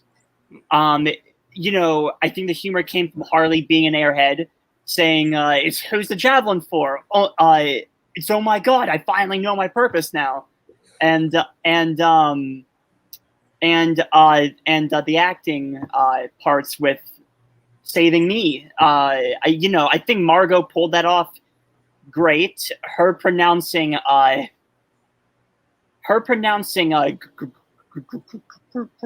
gracias correctly, I thought was funny. Did she do correct? She used the way she said it was like, I mean, I don't know if this is correct, but like, it's Harley, so it's fine. I think that's how it is with the regional pronunciation. I don't know. You're supposed to roll your R's, bro. And she was like, gracias. Like she had more tongue. It's different from South America and Spain. Okay, fair enough. It's from Spain and Mexico, I'm pretty sure. It's but different things. But anyways. Yeah. But yeah, I felt that Margot did great in this role. She found the balance of Harley having to be an airhead, but Harley evolving as a human. And that makes you wonder towards the Snyder fans, like, except also seeing it's in the first, it's of the Suicide Squad. She was a accomplice to the murder of Robin, according to the thing. Now, like, is there regret there? Is there? But anyways, it's too far. But but Harley she's not great because, but she knows right and wrong. I'm starting to feel that with her not having to want to date a man who is fine with torturing children. So, sorry. I know. The dating a man, because I actually thought when I'm going into the movie that the romance she was going to pursue was going to be Rick, because like Harley and Rick have a thing in the comics in the Suicide Squad Rebirth. And honestly, controversial opinion, don't blame me, but that's my favorite Harley relationship. Like, wow, better than Joker, better than Ivy, better than Deadpool and Red Tool. I like they work really well together. Mm-hmm. Okay.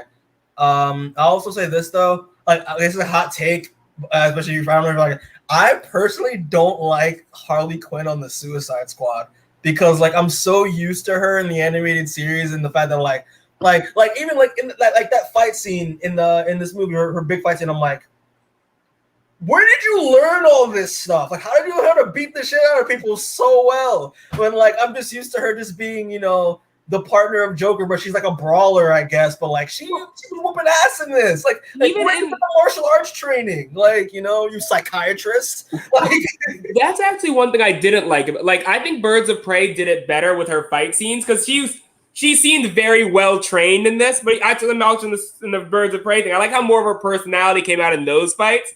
Like she's not usually a martial artist. She's a brawler. She uses her acrobatics or her bounciness and unpredictability to overwhelm people. But even then, I'm like, where did you learn gymnastics from? Like she went to college on a gymnastics scholarship. I didn't know that. Yeah, because I'm not a Harley Quinn. Harley was an Olympic level gymnast before she became a criminal. And then when Poison Ivy gave her the steroids that boosted her strength and agility to superhuman levels, that's when she got dangerous. Okay, gotcha. All right, okay. Except Harley in this is not a meta-human, right? She's just human.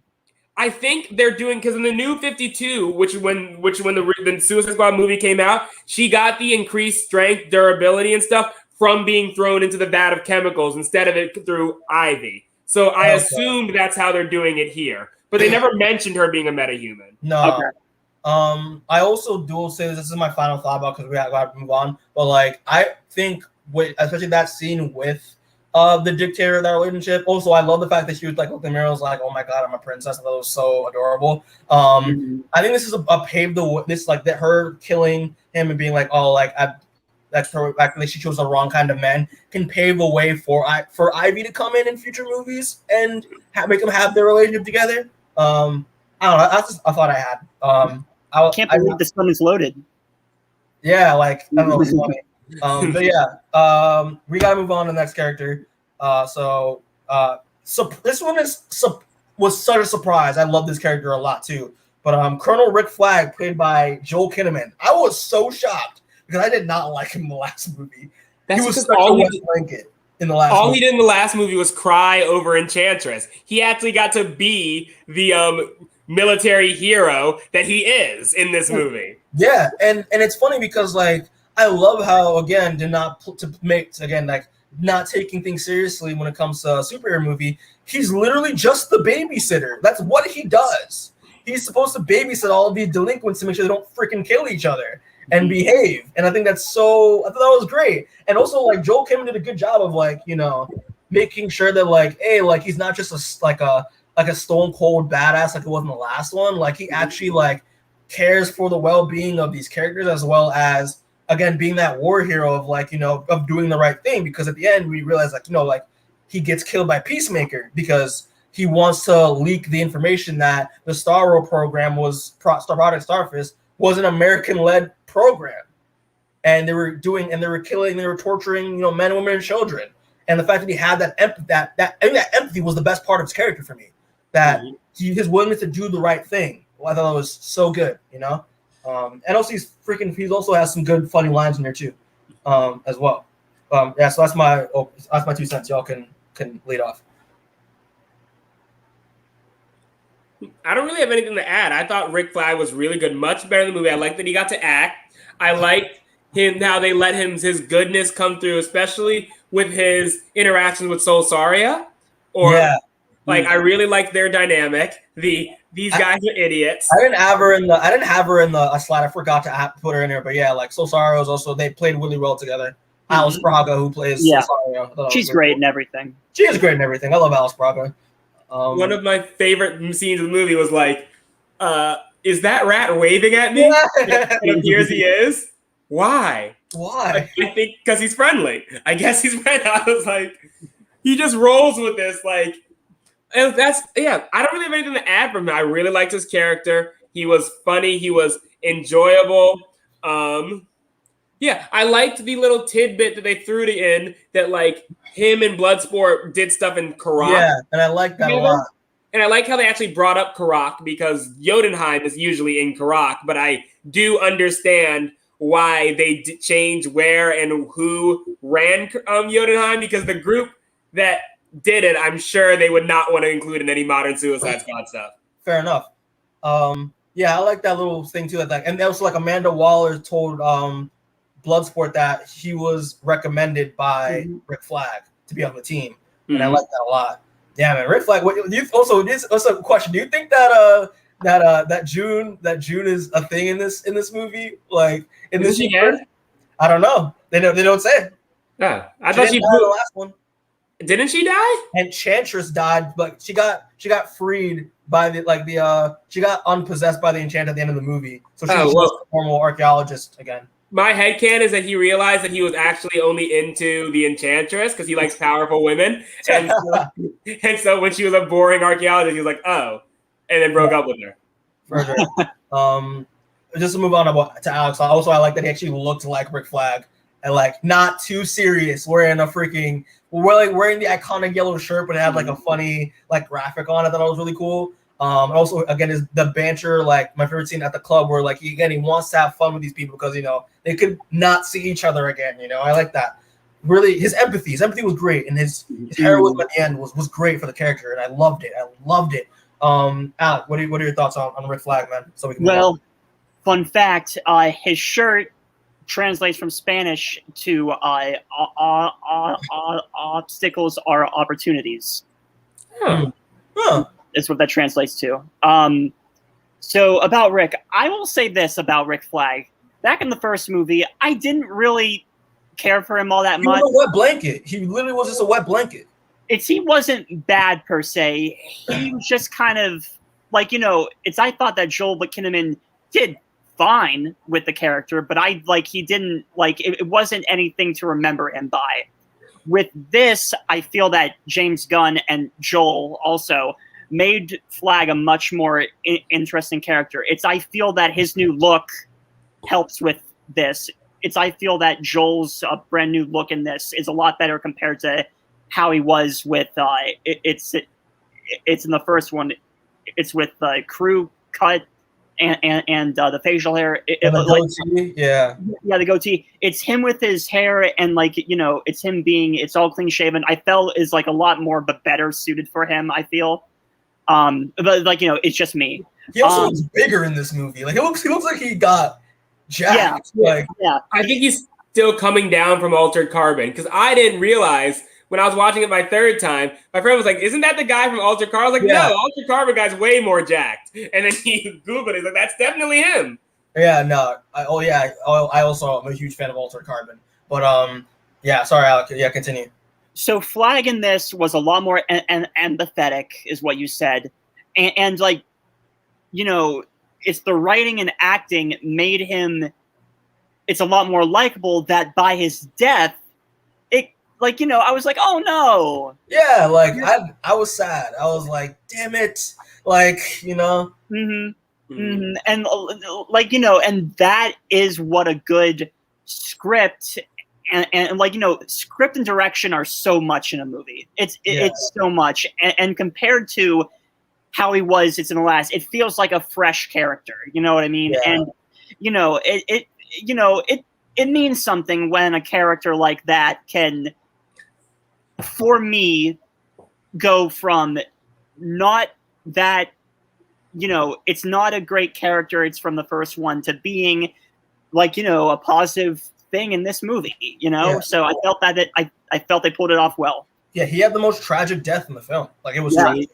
Yeah. But yeah, Rick Flag, man. Joe Kinneman did a good job. I applaud you, sir. Mm-hmm. But all right, so we're gonna go to another one, another surprise. Also one of my favorite characters in the movie, Polka-Dot Man, played by David Dastmalchian. Dude, what? The fact that Polka-Dot Man is in a movie, it's just crazy. And the fact that he's one of the best characters in the film because of Dastmalchian's performance. And again, elephant in the room, this man plays he's been in so many comic projects. And this is the first time I've seen him in where he's played a fully fleshed character. I've seen him in a lot. He was in Gotham, he was in The Dark Knight. He was in Flash. He was in the Flash TV show. He was in I said Gotham, right? Yeah, it's Ant-Man. He was in Ant-Man as well. Oh, wow, I didn't know that. He played Calendar Man in Long Halloween movie that just dropped. I haven't seen it yet. No spoilers. As well. I'm not gonna say anything, but I mean, I read the comics, so if it's like that, I should know what happened. It very much is. But yeah, no, this was it was a great take. How he was just a very weird but very trauma filled character. Especially thing with his mom, dude, I died. That actress was not paid enough. She stole it. She is one of my favorite characters in the movie, dude. The fact that she was 18 different people in a bar, and you can zoom in and they're all doing different stuff. Or when she was rampaging as Starro, it was great. And also because Freddy, I don't know if you can correct me because from what I remember, Polka-Dot Man just in the comics was just tech, right? I think so. He's also not in the Suicide Squad yet. Yeah, he's not. I love the play on this is an actual it's not just an ability, but it's an affliction he has, the whole interdimensional virus. And I also thought it was just weird, just seeing him with his face just rash up and swell up, and it's great the way it's played out because when Bloodsport is seeing this, or when everyone the team seeing this for the first time, you're it's the audience general reaction, what the fuck is wrong with this character? And I love how they didn't just explain it right away, they set it up. In a way, they set it up to have that payoff. It's just the rash. Yeah, it was just the rash. But yeah, and his powers just look amazing. The VFX look incredible. Mm-hmm. Very flamboyant, as he said. And I love all they just disintegrate everything they touch. Yeah. That one scene where he shoots them in the cubicle, it just eviscerates those two guys, man. So yeah, that's my thought. Y'all can play off of that. I think there's not much to say about Polka-Dot. He's very enjoyable. I love the character. Powers are great. I can't believe Polka-Dot Man has been in a mainstream DC movie before, like Lady Shiva has, or That's true. yeah, like we got Polka-Dot Man before we got Captain Cold. So it's just but it was great. He was enjoyable, and also, one of the most unexpected deaths in this movie. I did not see that coming. Like, just him getting stomped by Starro, and I'm just like, wait, you didn't see him getting stomped right after screaming, "I'm a superhero," after shooting off one of Starro's alarms? The thing is, like, I was going off the trailer, because the trailer had him say that audio when he was shooting those guys in the office, in the base. So I thought that was gonna happen in that scene. Like that was an off-camera dialogue, but like I didn't realize, like, wait a minute, it's in this, and I was like, oh no, boom! As soon as you see how that shot is framed, it's like, oh, yeah, it's a person is about to get crushed. Yeah, like it's always obvious of those shots happening. And I wish, sorry, go ahead. Yeah. I liked it. I liked how he was mourned, like because they're finally out of action. I think he's the only character we actually see them mourn. Like, they're going to mourn Rick Flag because they loved him. But, like, Ratcatcher, who I still have a lot to say about, cuddling his polka dots, like, it was cute. Yeah. Dude, just great, man. I wish I really wish that we could see him in another movie, because, like, I feel like they set up a lot of groundwork with this character to where, like, they could do more stuff with him. Especially like maybe like I was thinking like a body like dysmorphia maybe angle. I was thinking they could take with this character. I don't know. I loved it. It's just Polka-Dot Man's in a fucking movie, man. Like, and he's great. Like, that's all I gotta say, man. Alec, do you have any thoughts on Polka-Dot Man so we can move on? I will argue that he provided some of the funniest moments in the film. So funny. It's after they take out the camp. And he's like, hey, I'm sorry if I think of them it's as my mom in my head, it makes things easier. And immediately like, what the fuck, and he had a lot of like really subtle like dark humor moments, especially like again the briefing scene, which I love, where like Deadshot's like, and we're all gonna die, and he's just like, I certainly hope so. He's very like, not to be quaint, but he's kind of suicidal in this movie, and like the beginning at least. Or like that, and also, well, and like but that, and also too, it's when Valera says, "How come I didn't hear you guys come in?" And they're all explaining. Like, we don't know. And then he says out of nowhere, it's I thought of them. It's always my mom in my head and killed them. And I'm like, you're. Like, what? One of my favorite things is when they're like, "Where's your mom now?" And he's like, "Everywhere." And then we see the Which world again, it's funny, but then you think about it some more, and you're like, "Wow, that's kind of tragic." Like, especially when he explains his origin too. Well, like it's funny of how they make a throwaway line. If I think of them as my mom in my head, it's easier. That. But that can be an easy throwaway, like comedic out of nowhere line. But they further expand upon it as a tragic backstory. Everyone in this movie, which I really like, had something with family going on, or at least not everyone. I guess Peacemaker and King Shark didn't, and neither did Harley. But a lot of the squad did, and like his family issues stemmed from his mom. Yeah. It's who worked at Starro Labs, I think they said. Starro Labs, yeah, that's it. Which is mostly communicated, like, I mean, it's in the Flash TV show right now. It's just a laboratory. It's kind of like kind of like Oscorp, but like less. Star's in the Snyder Cut too, right? Silas Stone works for Star Labs and Ryan Choi. So yeah. But yeah, I have nothing else to say. I love this character, man. It's good stuff.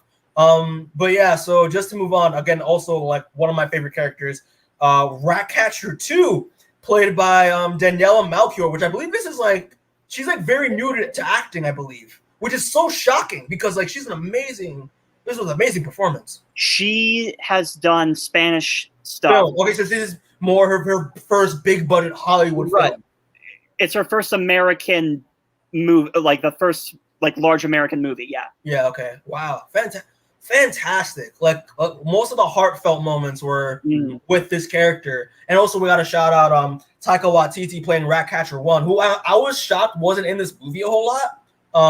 I was expecting a lot more scenes with Ratcatcher 1, but yeah, man, I loved her, dude. I loved again her relationship with her pet rat Sebastian, who was adorable. I love that a lot. There are those little tidbits about like she likes to sleep and she's a deep sleeper.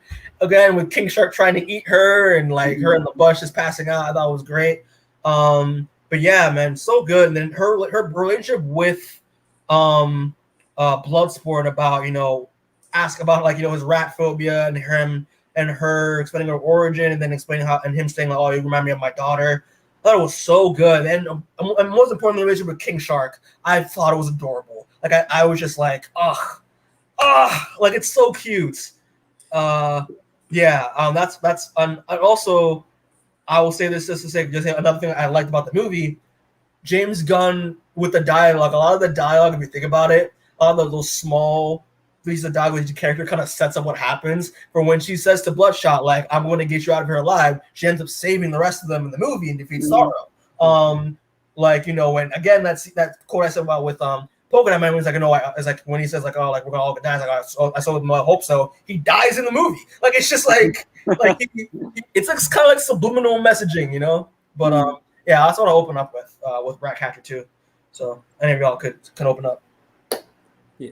Ratcatcher 2's inclusion in this movie is what convinced me that James Gunn is a genius. So I realized it in the last scene, and this is the sole reason I rewatched the whole movie. Because if you told me that there was a villain in the DC universe who worked as a foil to Amanda Waller, I would never have guessed that it was Ratcatcher 2. Really? But it is. Like her line when she says, not her line, I guess her dad, when she's like, if rats have a purpose because rats are below us all, then we all have a purpose. She's the same as Amanda Waller. Amanda Waller uses criminals because criminals are the lowest regard of society. No one cares about them. And she treats her team with fear, with hatred. She has no empathy for them. She doesn't care about them. And as a result, her team doesn't care about her and doesn't care about her. But the rats, she treats them with kindness, even though they're below her. She's nice to them. She's empathetic. She gets to know them.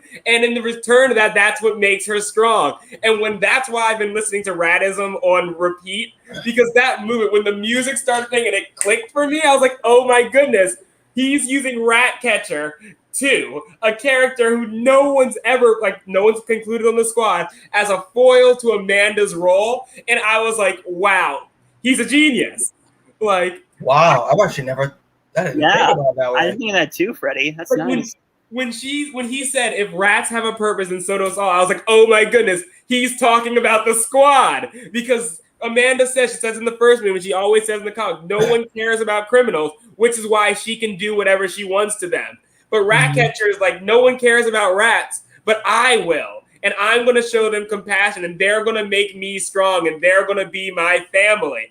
And she's what Amanda Waller could be, but isn't. And I was like, wow, that's why I watched the movie. That's why I love the movie. That's why I almost cried when she was also my fear of rats, when she was summoning rats to defend upon the people. I just really loved, like, she's the emotional core of the movie. Like, yeah. And I really loved the small things. Like when she's like, I bet on love and I die for that. That's a noble death. Or like she knows that that Bloodsport's about to freak, so she puts her hand on him. I love that. She's summoning the rats. I love that. That was so adorable. Details, man.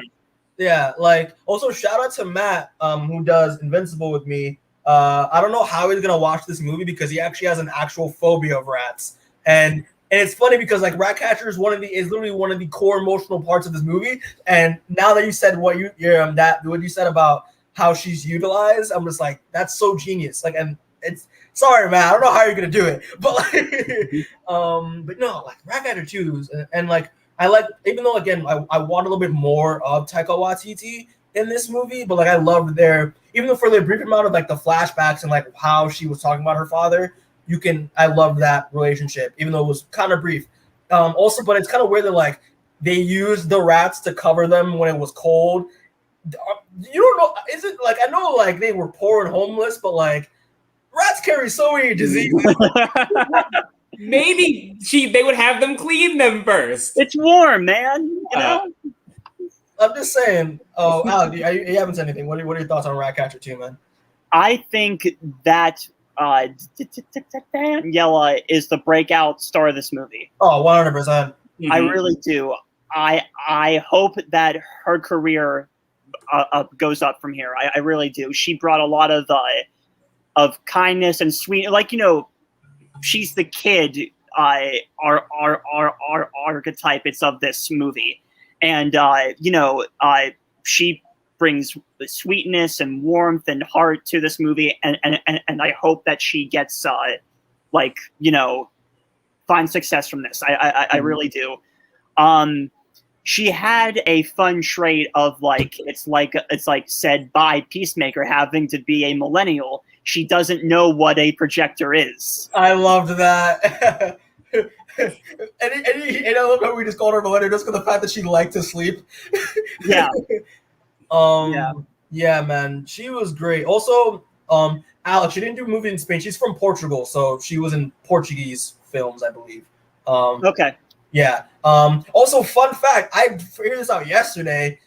In Spider-Verse, in the Portuguese version of the movie, she's the one who voices Gwen Stacy. Oh, wow. And I was like, oh, look at that. That's really cool. But yeah, no, great. I want to see more of this character, 100%. I would love a spin-off show of Ratcatcher 2, 100%. I love the character a lot. I never thought I'd like Ratcatcher 2. Like, you know, so it's good stuff. Yeah, I honestly thought she was going to be, I didn't have her survive. Well, I didn't have her being very important in the movie. Like, I thought she was going to be one of the throwaways. Like, she's here. She doesn't really do much. I didn't think they'd kill her because Hollywood, like, I knew the only woman in the movie that was going to die was Mongal because just Hollywood and how movies are. Yeah. But I was honestly surprised she did so much. But after Polka-Dot Man was taken down, I was like, I guess she's the only one capable of taking out Starro. Yeah. Dude, I love that line when she's like, "This city isn't yours. This city isn't ours. It's theirs." And then Radism starts playing because I love Rad. I don't know if I mentioned that yet, but it was so great. Yeah. And it's also funny, like the costume design, like the makeup. They did a good job making her look really dirty. And because in real life, if you look at Daniela Melchior in real life, she's like stunning. Like it's kind of wild. So like, but you know, she's a great character. I love the character.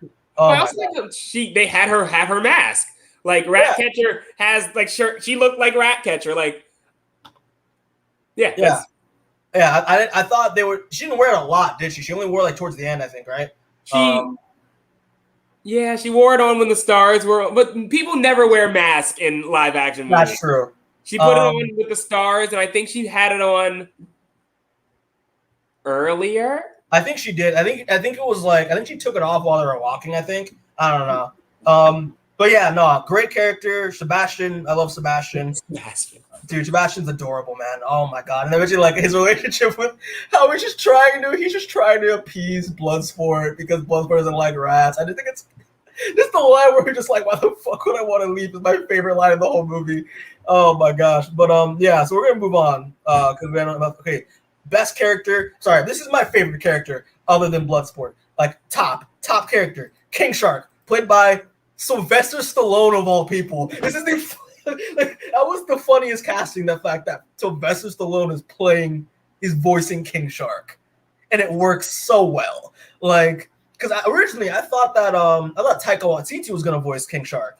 Because, you know, sharks, you know, like Australia, New Zealand, others have like a New Zealand accent and kind of be like Korg, but then like, nah, then now I realize if it's now that's Sylvester Stallone, I'm just like, wow. Like, I'm curious how much he got paid for this movie. So, like, how much money he made. Because, like, Sylvester Stallone's playing Rocky, he's playing King Shark. Like, Rambo is playing King Shark. Like, it's just funny. It's so funny. And, like, King Shark to me, because I'm really used to the Ron Funches version of the character in the Harley Quinn show. I love that. He's my favorite character in the entire show. And And I was kind of hesitant, like, oh, like this King Shark's gonna be like a lot more like a child, more like dumb. But like I couldn't help it because like he was just adorable. Like he was just adorable, but also like he rips motherfuckers in half and eats them. Like, you know, it's just it was good. So he had one of the, like he had some good action in there, a lot of adorable moments, but also like he's sad. He's like a very tragic, like a lot of his moments that are like adorable are also like the saddest moments because like no one wants to be his friend. They leave him all the time. He does nice things for them, but it's never acknowledged. And when he tries to make friends with the jellyfish people in the tank, they sort of try to eat him. And it's just like, damn it. It's like, it's just like, I saw this man, and the only one that actually shows him love is Ratcatcher 2. Yeah. that's my 2 cents. Yeah. I enjoy King Shark. King Shark is always the most variable member of the Suicide Squad. Like you never know what character he's gonna be when you see him on the when you see him in something. Like in this, he's like the dumb strong guy. In Assault on Arkham, he was like a human. He was like the human cannibal, like super violent but still adorable, Killer Frost. In the upcoming video game, he's like the smart guy of the team. Mm-hmm. In the Harley Quinn show, he's the smart guy of the team. In the comics, he goes from being like stoic and silent until after he eats yo-yo, then he becomes like more comedic, or not comedic, but like more vocal and like active in the group. So like you never know what you're gonna get, but he's always enjoyable.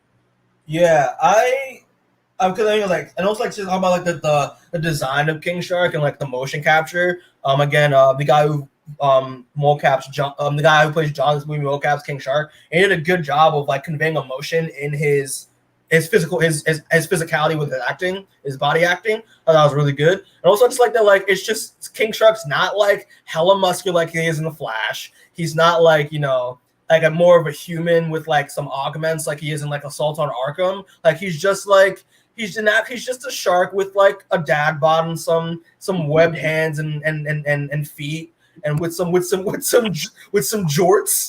It's just like but then like when he's threatening, like he's threatening. Yeah. Like, you know, which I love. So there was a good balance. Mm-hmm. And he's just it's just adorable, man. He's reading a book upside down and he's like learning Spanish slowly, and it's just like hand and in the was like that way. That is your hand. Very good. He's just like nodding. He's like, yeah, I'm smart. But then like there's also the scene where like they go in the bar and they cut back to him in the truck and he's just crying. Like, I was like, God, man. Like I want this man to be loved. Okay, Alec, do you have anything to say about something that I thought James handled great in this is that King Shark is not an XP of Baby Groot or Groot for that matter. It's his design. It's of his cuteness. It's his cuteness does come from his design, a lot like the Baby Groot. But on the other hand, it's also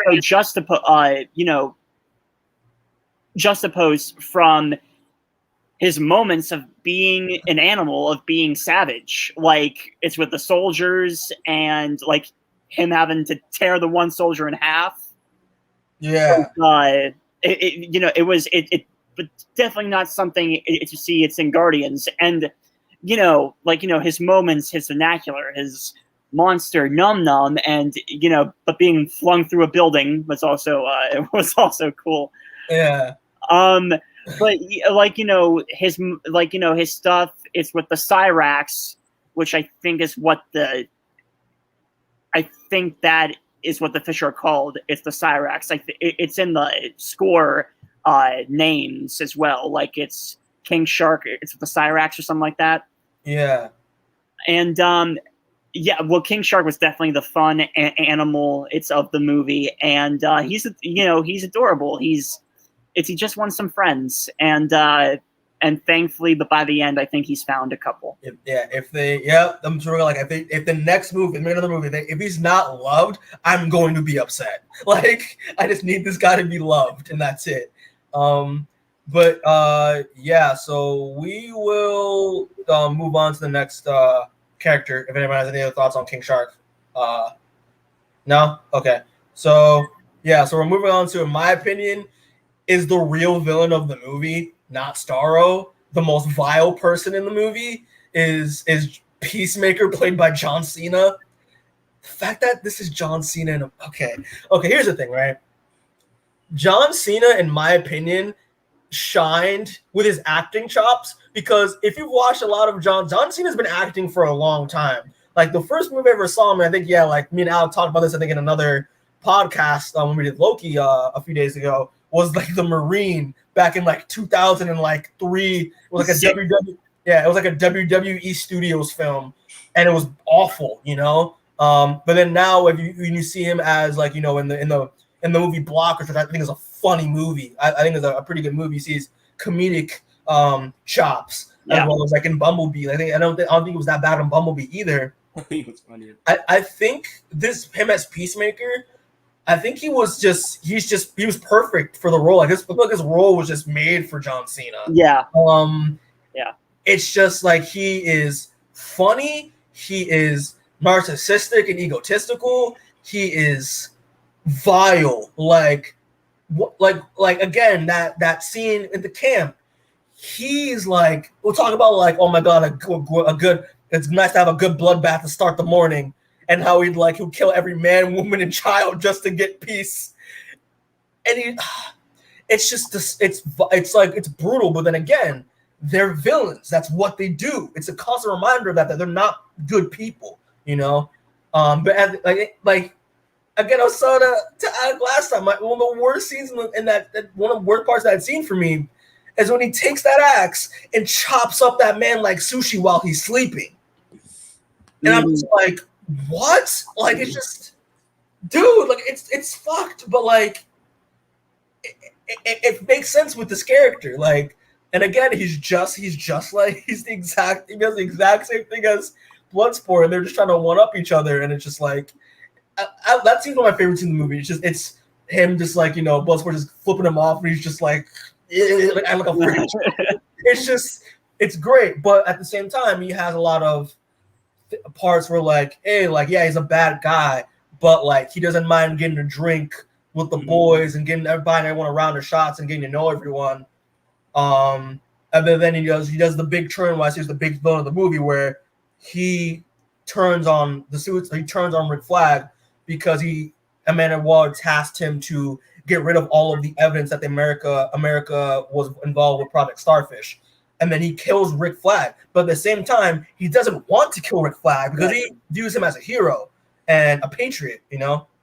Even though that word patriot's kind of bullshit now. But like, you know, he respects him, but at the end of the day, like, because he thinks it's going against peace, he kills him. And it's in front of Ratcatcher too, might I add. And it's just, damn, but like, he's a very complex, he's one of the most complex characters in the film for me, in my opinion. So yeah, Al, you have a thought.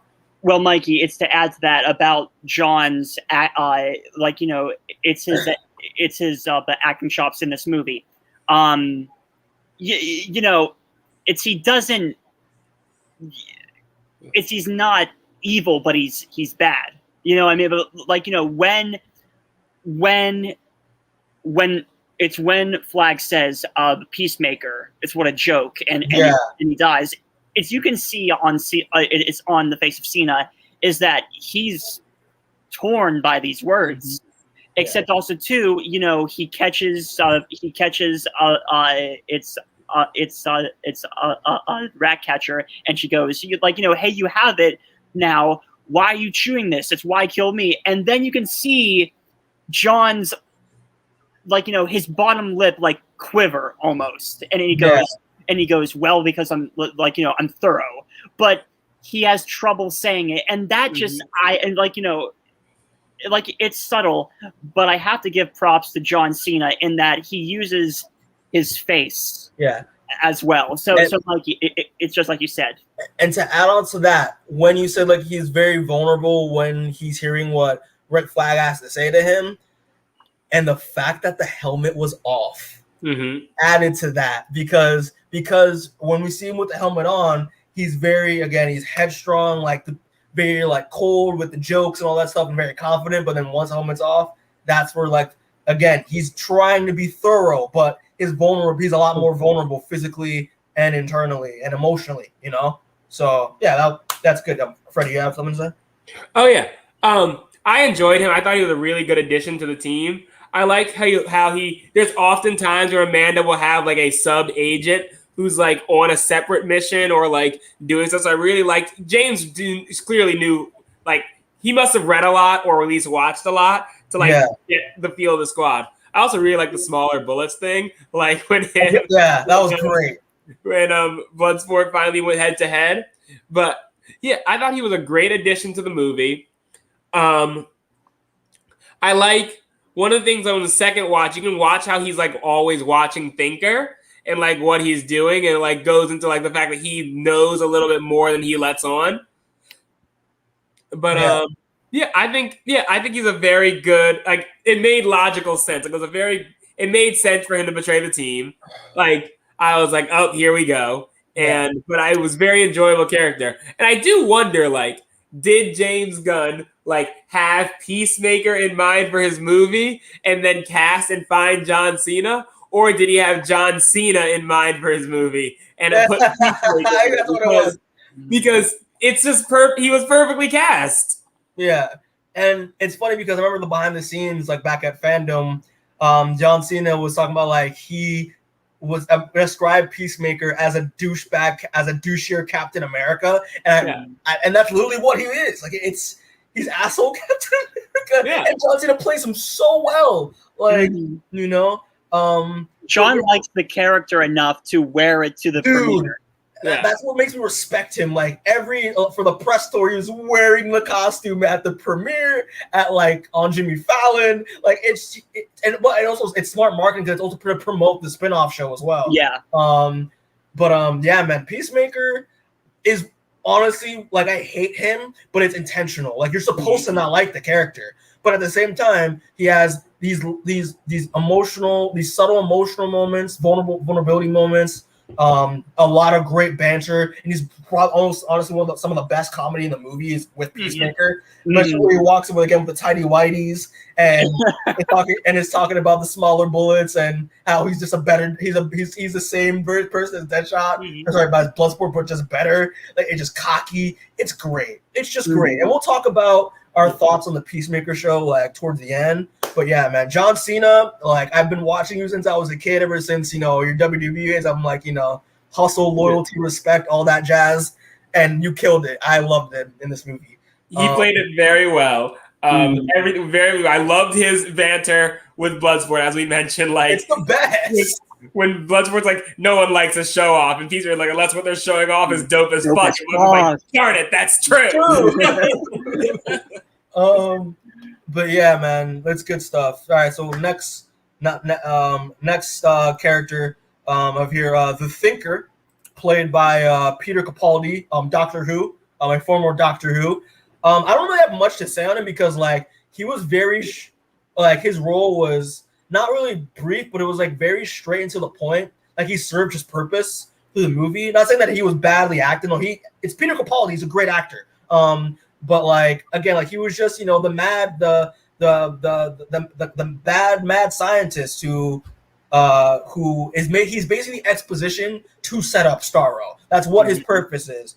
I do wish we got a little bit more of like backstory on like why he has the electrodes and things on his head. That's I liked him. He served his purpose and I liked him. He looked like the Thinker, like in the comics, So yeah, I'll open that up to y'all.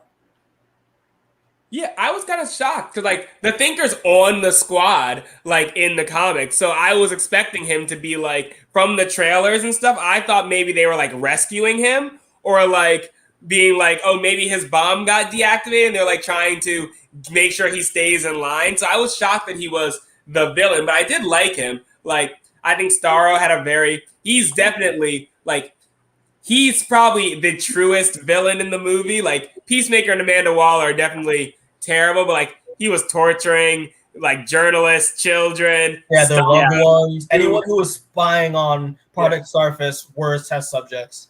And I am team hashtag Starro did nothing wrong. I felt really bad for Starro. He was happy looking at the stars. The Americans kidnapped him, took him to this place to torture him for 30 years. Yes, I would level a city at that point too. But I very much liked that Starro got his revenge and just obliterated Thinker. Yeah, But yeah, I think that was brutal. my favorite thing about Thinker is that he, I don't remember his name. I don't know an actor's names, but he played Thinker That's his name. Is a cocky, know-it-all bastard, and he played it perfectly. Yeah, because Peter Capaldi plays a lot of cocky, know-it-all bastards. So like he knows how to play those roles. Mm-hmm. Sorry, go ahead. Oh no! Even like he was sinister, but like, or not sinister is not the word, because he was still pretty funny. Like when Ratcatcher was like, "Do you want 100 rodents crawling up your ass?" And he's like, "The answer may surprise you." Yeah, like, that was good. That was good. When he was like, "Judging by your demeanors, you two are clearly not the alphas of this group." Like he was just steadily digging into people, snarkily, but like in a better, like even if you have me, even though you guys essentially kidnapped me, I'm still better than you kind of way. Yeah. And just to add on to that, like again, that scene that reiterates the whole thing from the last movie about talking about like all the rules of what the Suicide Squad does and like the whole you die thing. I loved again that scene because he doesn't know this team was introduced. Well, that scene was that dialogue again was brought up again, not just because it's a Suicide Squad thing, but like it's making fun of itself that like we know that we have to mention this because it's Suicide Squad, and it's just like it was great. I loved it. I loved it. Alec, so you will have anything to say? I'm gonna go get some water real quick, but you can say your point while I step out just real quick. I also don't really have too much to say. He felt like I don't want to say a minor character, but he had less in the spotlight, I feel, compared to the rest of the squad. But he played his role well. He's definitely a despicable Freddy. It's like you said, he's evil. He justified. He tries to justify it's the stuff he does, and plus also revealing how like America was also involved with Project Starfish. He helped with one of the most quotable lines of the movie. He says to the squad, "Well, this is suicide," and then the flag goes, "Well, that's kind of our thing." But I liked how gory his death was. I really did. I really, really did. And the fact that he just begs for his life is like, I'm sorry that I tortured you for 30 years. Please, I'll be good. Don't kill me. Like, this is why, since I'm a scientist, I make it a rule I don't torture things bigger than me because it's just bad for your health. Mm-hmm. Yeah, but yeah, it was good. It was good. Not the biggest role. Because with like I've seen Peter Capaldi in, but I mean he did a good job, and I think he also was having a lot of fun in this role as well. So yeah. I do wonder, like, does he have any luck at that bar he goes, that women's bar he goes to? He supposedly goes there every night. So yeah, like with the things in his head, like does that not make it painfully obvious? I don't know. Exactly. I don't know. Also like that line where he says like where he's complaining to the two dictators about how he killed everyone, and he's like, "Oh, like you're the thinker. It makes that dumb shit in your head makes your brain good. Yes, the dumb stuff in my head makes my brain good." He's like, "Oh, you talking smack about me? I'll kill you." I thought it was so funny. Yeah, I like the thinker in this movie. Better than we saw in Flash. What, season 4? Yeah. Oh my goodness, that made me quit the Flash. Also, I didn't even know that was the thinker until you told me. I was like, who is this terrible character? Yeah. I mean, it's funny because that version of the thinker tried their best to like add elements to the look of the thinker in the comics, but did their own thing that was terrible. But in this one, looks exactly how it looks in the comics, but wears casual clothing and it's just great. But yeah, but just quick heads up, I have to find a charger real quick, so I'll be right back. Go ahead. So yeah, we'll just move on to now the villain, one of the other big villain of the movie, Starro, of course. I'll say this real quick, right? Because I'm so used to Starro in the comics. Again, Freddy, I also got in DC due to Justice League Unlimited when I was a kid. So like, I believe it was an episode where Superman, Batman, Wonder Woman encounter encounter Starro or one of his like parasites or whatever, and they get everything they want, all that stuff. That wasn't a Starro parasite. That was a plant that Mongol put on Superman to make him experiencing in the man who had everything. Oh, okay, gotcha. Yeah, okay, gotcha. I don't think Starro does Starro show up in Justice League Unlimited. I don't honestly. Now thinking about it, yeah, you're right. I don't think he ever does. I just found it hilarious that like the moment that I watched that second trailer and they revealed that like they saw more of Starro, I was like, Starro is going to be the villain of a Suicide Squad movie. What? I'm in. Because again, like Starro looks in the comics is just he's a conqueror, yeah, but like he's kind of ridiculous looking. He's the flying starfish, and the fact that like it's a nod to the first appearance of the Justice League of America, where they all fought. The first villain that formed them was Starro. But like, and I feel like the fact that he made Starro a Suicide Squad like threat, that was a lot more interesting, because like if this was like how the Justice League formed, I wouldn't have really liked it, because it's just like the way they establish how serious Justice League is with like the Snyderverse. Starro wouldn't have worked, but like because this is an absurd comic book movie that is making fun of itself, what's an absurd villain to use? Starro, and at the same time, James Gunn did a really good job of making Starro fucking terrifying and just gross. Yeah. And again, the change that you said earlier that I wanted to put again, like, yeah, when Starro latches onto you, you die. That's it. Like it's so, and like it's gruesome that scar that it leaves behind. That like it's awful. Oh, it's gross. And I like the whole hive mind, that how he was talking through the people that he is possessed. That was really cool. And he just looked great just walking. Yeah, like because I'm so used to Starro flying in the comics, stuff like that. Like he was just walking around. But yeah, like I said before, he's trying. Like you feel bad for Starro. All you want to do is look up at the star. He didn't ask to go on Earth and be experiment on it for 30 years. He just wanted to chill and vibe. But because we're humans, we're gonna just grab a thing again. What the thing is, you stupid Americans, you grab something out of space without thinking first. I was like, this movie made me feel bad for Starro. James can do anything, because I've never had an emotion about Starro before. Maybe like anger, like why is this Starro? But like I felt that when he said I was happy, floating in space. I was like, aw, because like Starro did nothing wrong. The Americans, like, sure, he lashed out at the wrong people because the Corto Maltesians weren't the people. But like, if he had made it to America and started rampaging there, I think they would have deserved it. That's true.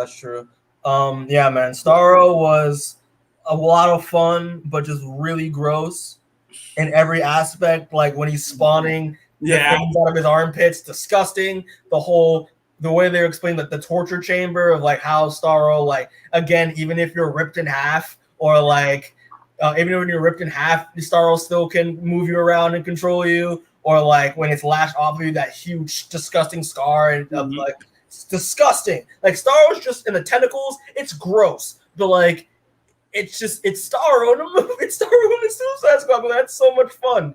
But also, yeah, sorry, go on. Like even like from his introduction, like he's lampshaded, not lampshaded. He's foreshadowed as like this big, terrifying monster or beast that they feed people into. But his first lines are you here to save me? This man's been torturing me for 30 years. Like he's so sympathetic in this.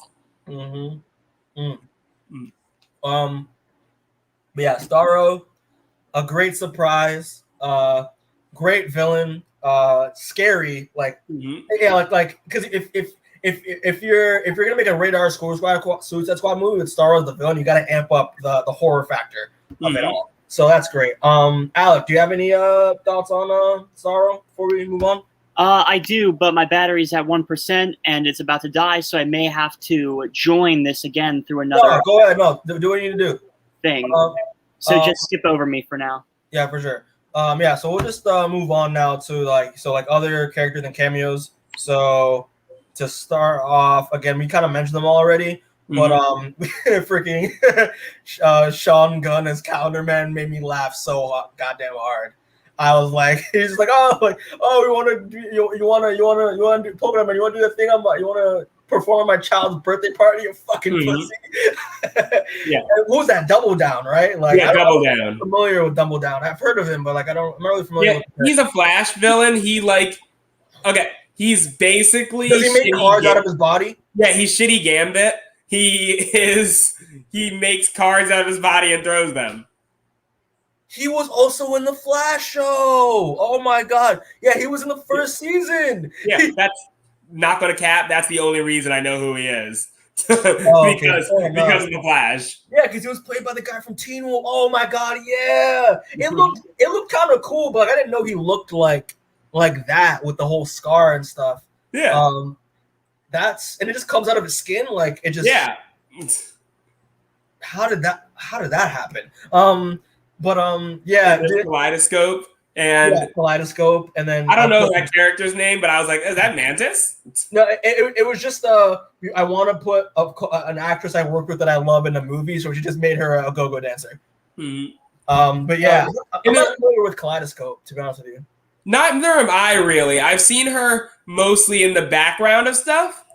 I think she's either Green Lantern or also Flash. I don't know.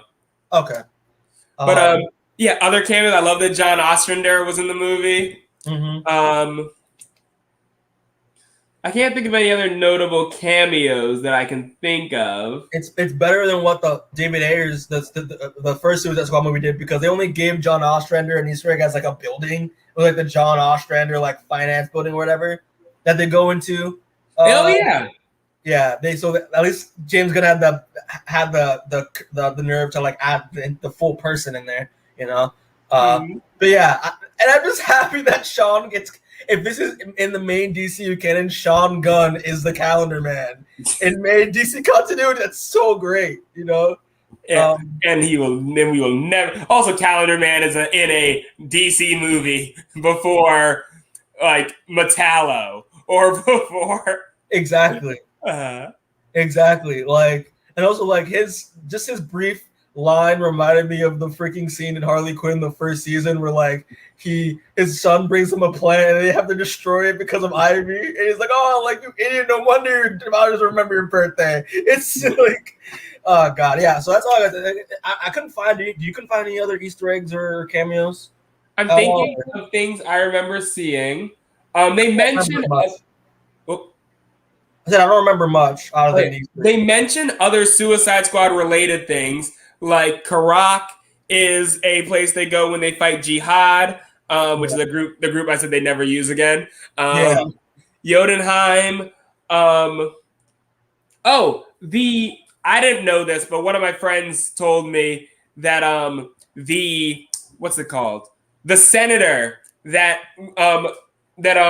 Amanda Waller mentions is like someone who shows up in the Suicide Squad comics a lot, and he's like one of the senators who are like against the squad. Okay. I'm trying to think. Obviously, Corto Maltese is from The Dark Knight Returns. Yeah, I've seen Corto Maltese in like every DC, like mentioned in every DC comic as well as in other media. Like they did, like Corto Maltese is mentioned in Arrow a lot, and they've actually went to Corto Maltese in Arrow. Not as fun as this, but yeah.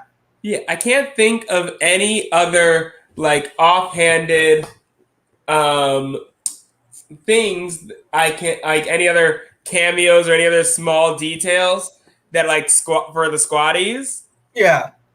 If anything pops up, I mean, when people are watching, if you put in the comments, because I honestly, the other of these three, I have no idea. So yeah. Do you have anything else you want to say about this before we just move on real quick? I very much enjoyed this movie. Like, it is my favorite. I guess it's my favorite comic book movie. And not animated, of course. Wow.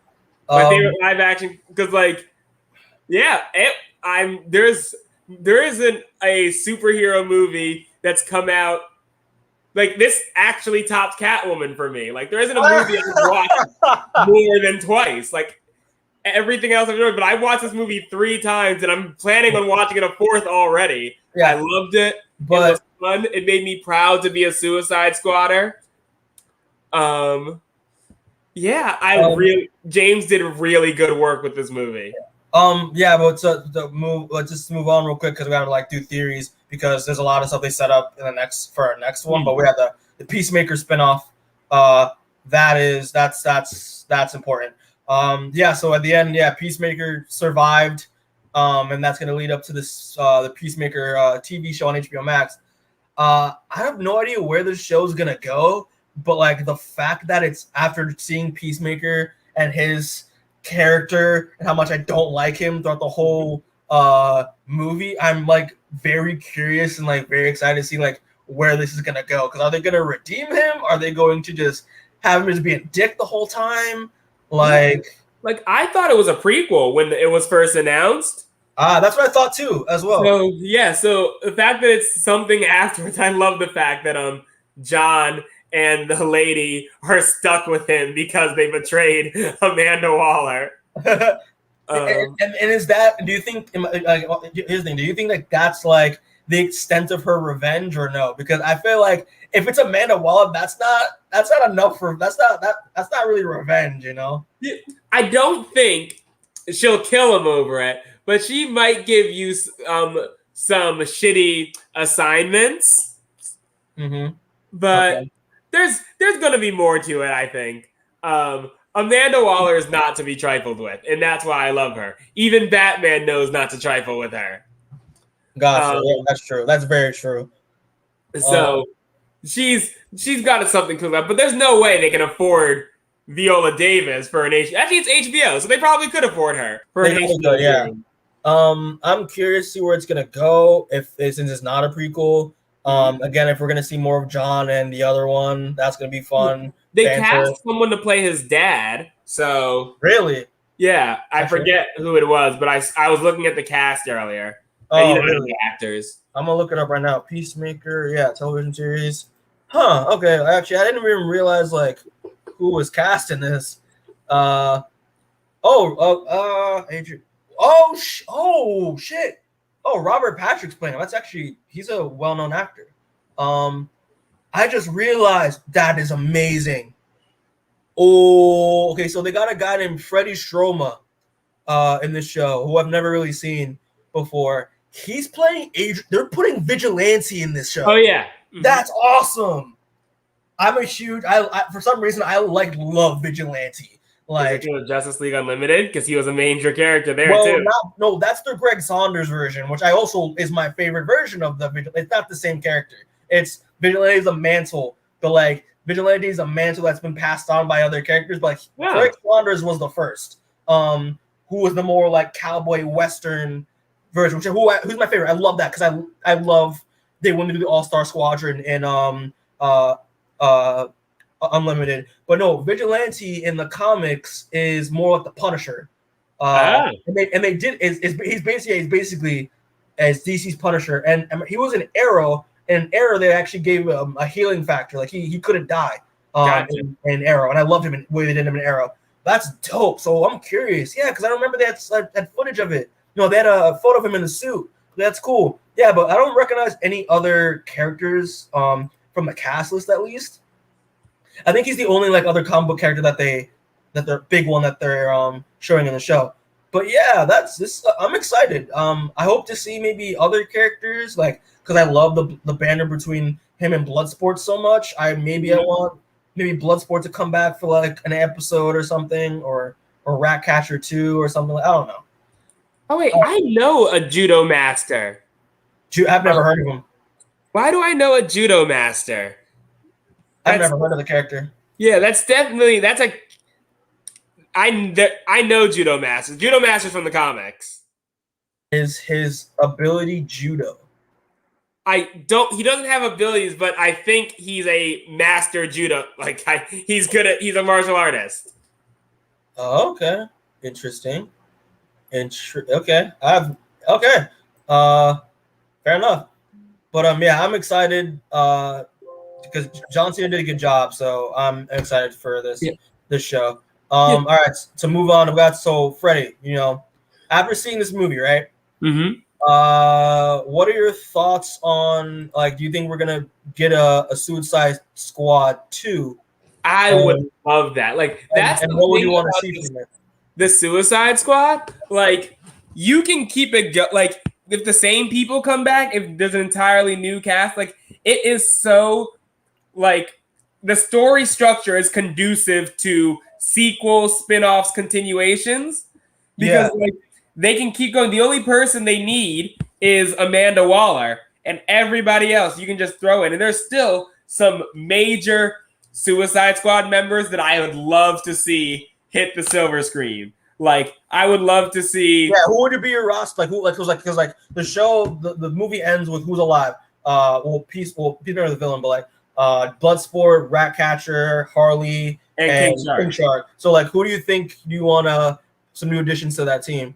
Well, first off, we need Bronze Tiger. Like, I would love Bronze Tiger. We need Bronze Tiger. And if we're gonna have Bronze Tiger, we might as well just have Vixen too, like, right? Or maybe we just make Vixen have her own movie. But people I would love from the Suicide Squad who have not yet showed up, I would love to see Orchid. Okay. I would love to see Punch and Julie, even though they have Harley, so that they're never going to show up. Yeah. Count Vertigo. That would be cool. That pedantic asshole needs to be in it. Killer Frost is a very common character in the Suicide Squad. I also just love Killer Frost. I would love to see her hit the silver screen in non-animation. Other big Suicide Squad members I like, or I'm thinking I would love Nightshade and Katana. That's the thing with my thing. Like the two characters from the last one that I want to come back. I want Deadshot to come back, and I want Katana to come back because Katana was so underutilized and barely had any screen time. To the point I'm just like, I thought that they were going to have Black Manta join the squad. I thought so too. Because he's in it sometimes, not very often, but he's in it, I think, like once or twice, and like his character was defeated in the movie, and I think he's coming back for Aquaman too. He is. Plastique. They need Plastique. She is an oldie, but I would love to see her. Okay. Alec, what we talked about before this topic was what are your thoughts on like the Peacemaker spinoff, since you had to drop out for a bit? What are your thoughts on the Peacemaker show? And what do you think it's gonna go? What direction it's gonna go, and all that stuff? Well, it was announced beforehand, so when Peacemaker died, I was like, all right, it's a prequel. But then they showed the end credits of him surviving. I'm like, okay, never mind, it's a sequel. I think it will be interesting to explore, if they explore the ramifications of a personally and emotional, like it's emotionally from Flag's final words of how far is he going to go to achieve peace at any cost. And I'm excited for this 8-episode series. We will see his father and of course the staff from the office with Waller. So it should be interesting, and I'm excited to see the character expanded in a way. Yeah, and I also was telling him before, Freddy, before as well, that like I didn't know that Vigilante is gonna be in the show, and I love that character like in the comics because of Arrow. I loved how they did him in Arrow. So yeah, okay. I just want to get your thoughts. So then, Alex, what are your thoughts on if this movie gets like? Do you think this movie will get a sequel? And if it does get a sequel, who would you want to be on the squad next? That's a good question. I would like to see Deadshot. That's what I said. Again, okay. at some point. You know why I want Deadshot to come back? Because if they get Deadshot and Bloodsport on the same team, they have to keep adding that joke about how they're the same person on the squad. And I just think Will Smith and Idris would play off to each other really well. Yeah. And because Bloodshot, they said he's a world-class marksman, but like Deadshot's actually the best. Like he's literally like he never misses. So yeah. So I also never miss. You never shut up about it. yeah. So who else do you have in mind to come back? Only because they kind of alluded to it in Birds of Prey, maybe Poison Ivy. Okay. She's been on the squad before. Yes? Yeah. Back during the olden days, she was on the same thing back when like Duchess, when Bronze Tiger was leading. She was very much, I like how they played her. She was very much like trying to con her way out of being in the squad. Like she would try and like seduce people or like mind control people who like she thought could help her out. Like she didn't want to be there. Gotcha. This was like in like talking how old this was like back before she was like the powerhouse who like is the embodiment of the green. It was back when she was like just a chemist too. Okay, gotcha. Okay, that's really cool. Yeah, for me again, Deadshot. Because again, I like Deadshot in the last movie, so like they need to play the joke that every character is the same, which I think would be funny. Katana definitely, because again, she like I really like Karen Fukuhara, especially like in The Boys. She's a really great actress. So like the fact that she was really underutilized in that cut of the Suicide Squad upset me, because I feel like she was, a force to be a very like, rising star with what that movie could have been. And I like Katana as a character. I love her in the comics. So like, even though I'm used to her more being her being an outsider than a Suicide Squad character, but her to come back. Black Manta, as you said, I was also one of my picks. Black Manta, because I just love Black Manta. Like so, and I thought at the end of Aquaman they were teasing him to be on the Suicide Squad, so that him returning would be cool. Actually, a lot of villains from the DCEU, I don't even know if they're still doing that, have been squad members before. Because even Cheetah was on it for like a couple weeks. Interesting. Yeah, but honestly, I don't really know who else I would want on the Suicide Squad. I don't know. Like Count Vertigo, I think is great. Oh, Condiment King. Put Condiment King on the squad. Make him a serious threat.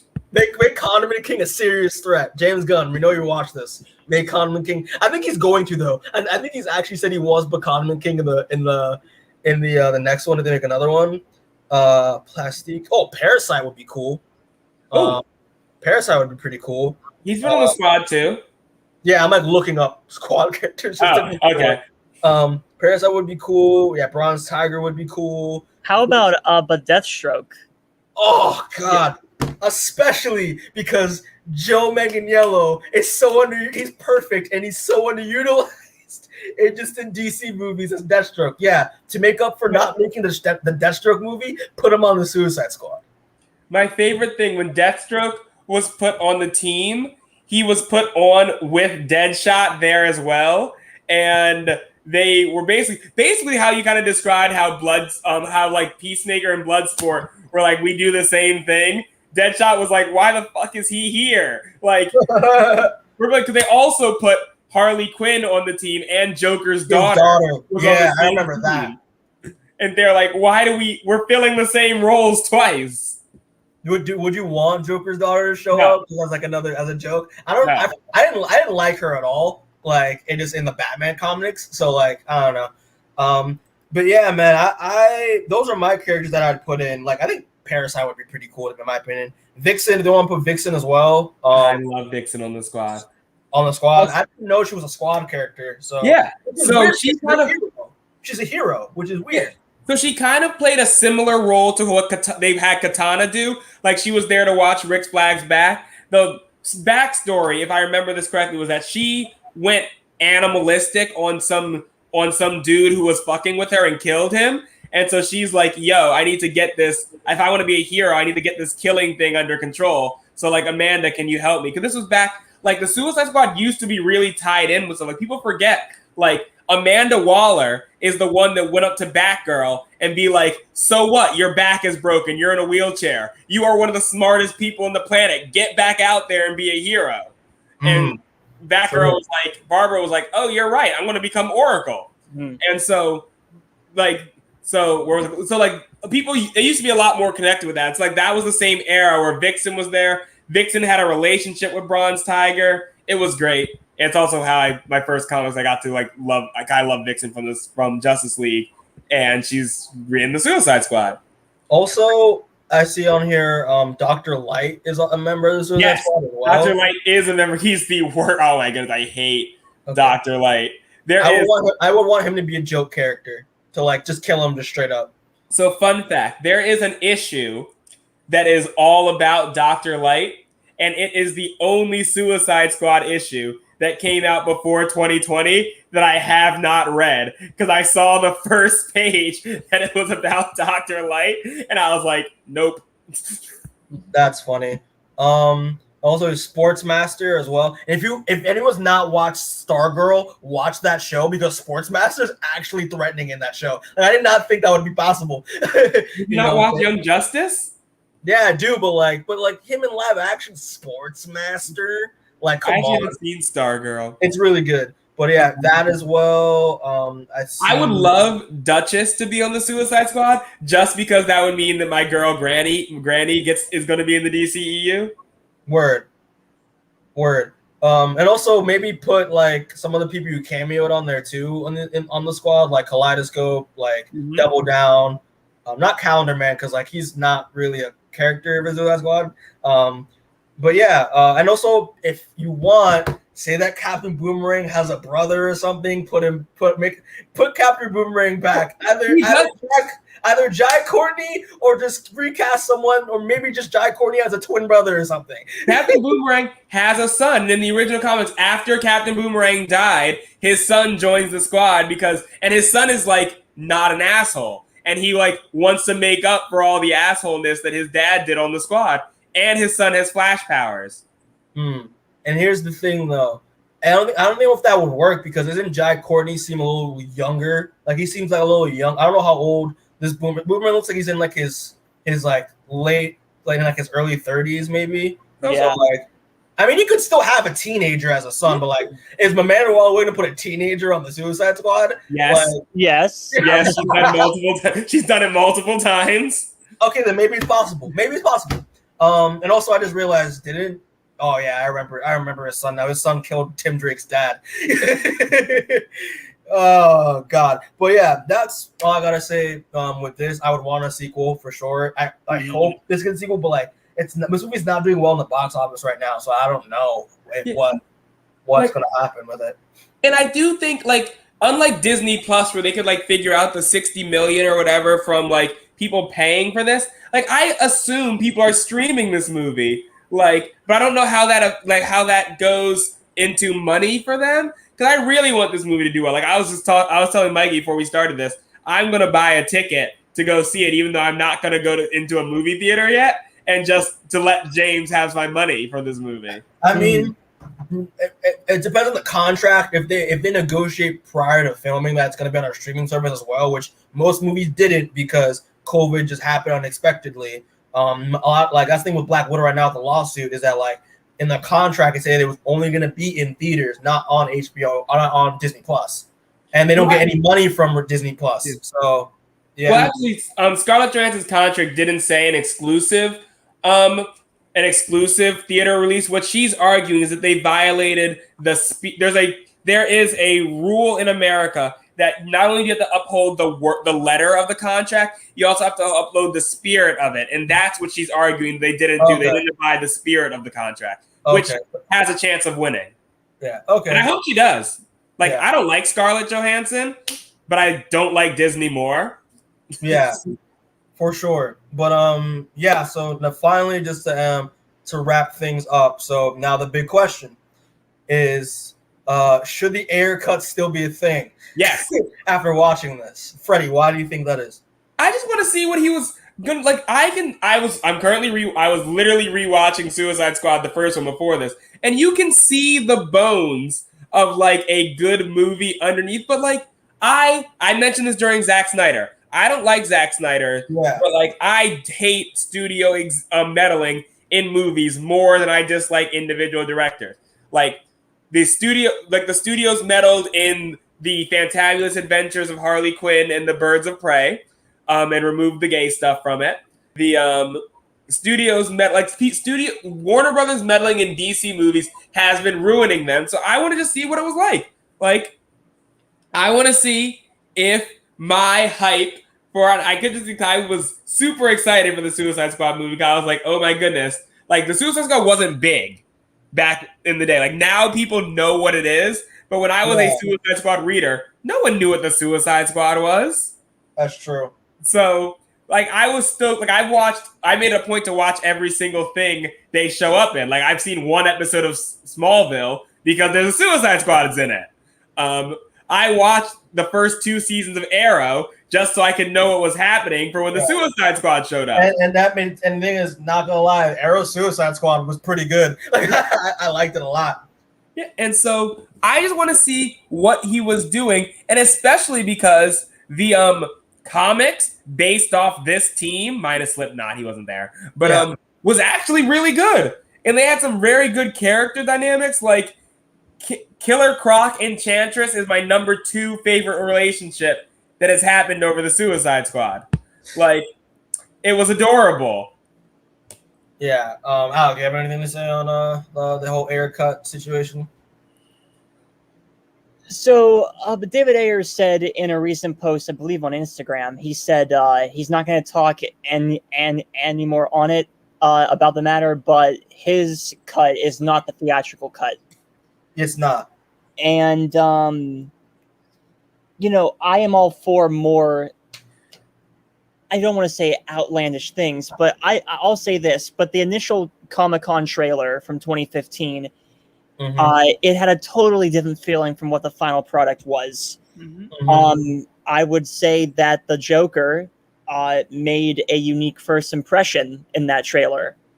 And then he got a lot of the scenes cut from the movie. I don't know how much the Ayer Cut movement is compared to the Snyder Cut, but Zack Snyder has a greater, it has a larger filmography compared to David Ayer, all due respect. But I would be interested to see how that would look, because I think the movie, it was supposed to be rated R, right? Or no? I don't know. I don't know if it was supposed to be rated R or if it was supposed to be. I feel like it might have been. Let's find out. Yeah, I don't know. Probably. I would be intrigued to see how his vision is different from the theatrical cut. So I wouldn't mind it. Okay. I'll say this. Again, I also rewatched the Suicide Squad 2016 before watching this. Again, I do, even though it's not a good movie, but like it's better than than some DC movies. Like I could watch that over Justice League and like BVS any day, because again, it's entertaining enough and there's a lot of like fun stuff to like about the film that I like. You know, I can enjoy it. Again, like all the Deadshot stuff, I like all the Deadshot stuff. Again, the corny lines. Listen, there are so many corny lines in this movie. Some of them don't. Some of them land, and some of them don't. Well, most of them don't. But Degree of Freddy, like there are pieces of a good movie in there. I can definitely see that. So I'm curious, and he always David Ayer described it as like his take was a soulful drama, whatever that means. And I'm curious to see again what his original vision of this is, because I had no idea that a promo company cut that entire movie, which is like not the route you should take at all. So I'm really curious. Again, I like I like some of the stuff in there with some of the characters. Again, but like a lot of stuff felt very forced to me. The relationships felt very forced. That's a cost of the editing, because editing is poor. Like really poor. And I love all the way that I think the costume design is fantastic. I love the costume design and everything. And yeah, this is more darker toned.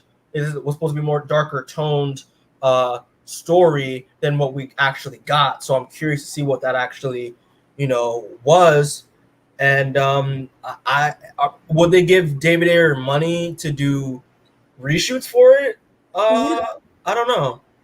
But don't they not have to? Like, from my understanding, his thing was made in full, and then they sent the footage to a company and they butchered it. So can't they just like hit the unbutcher button? Like just Control Z it a couple times and we get the Ayer cut?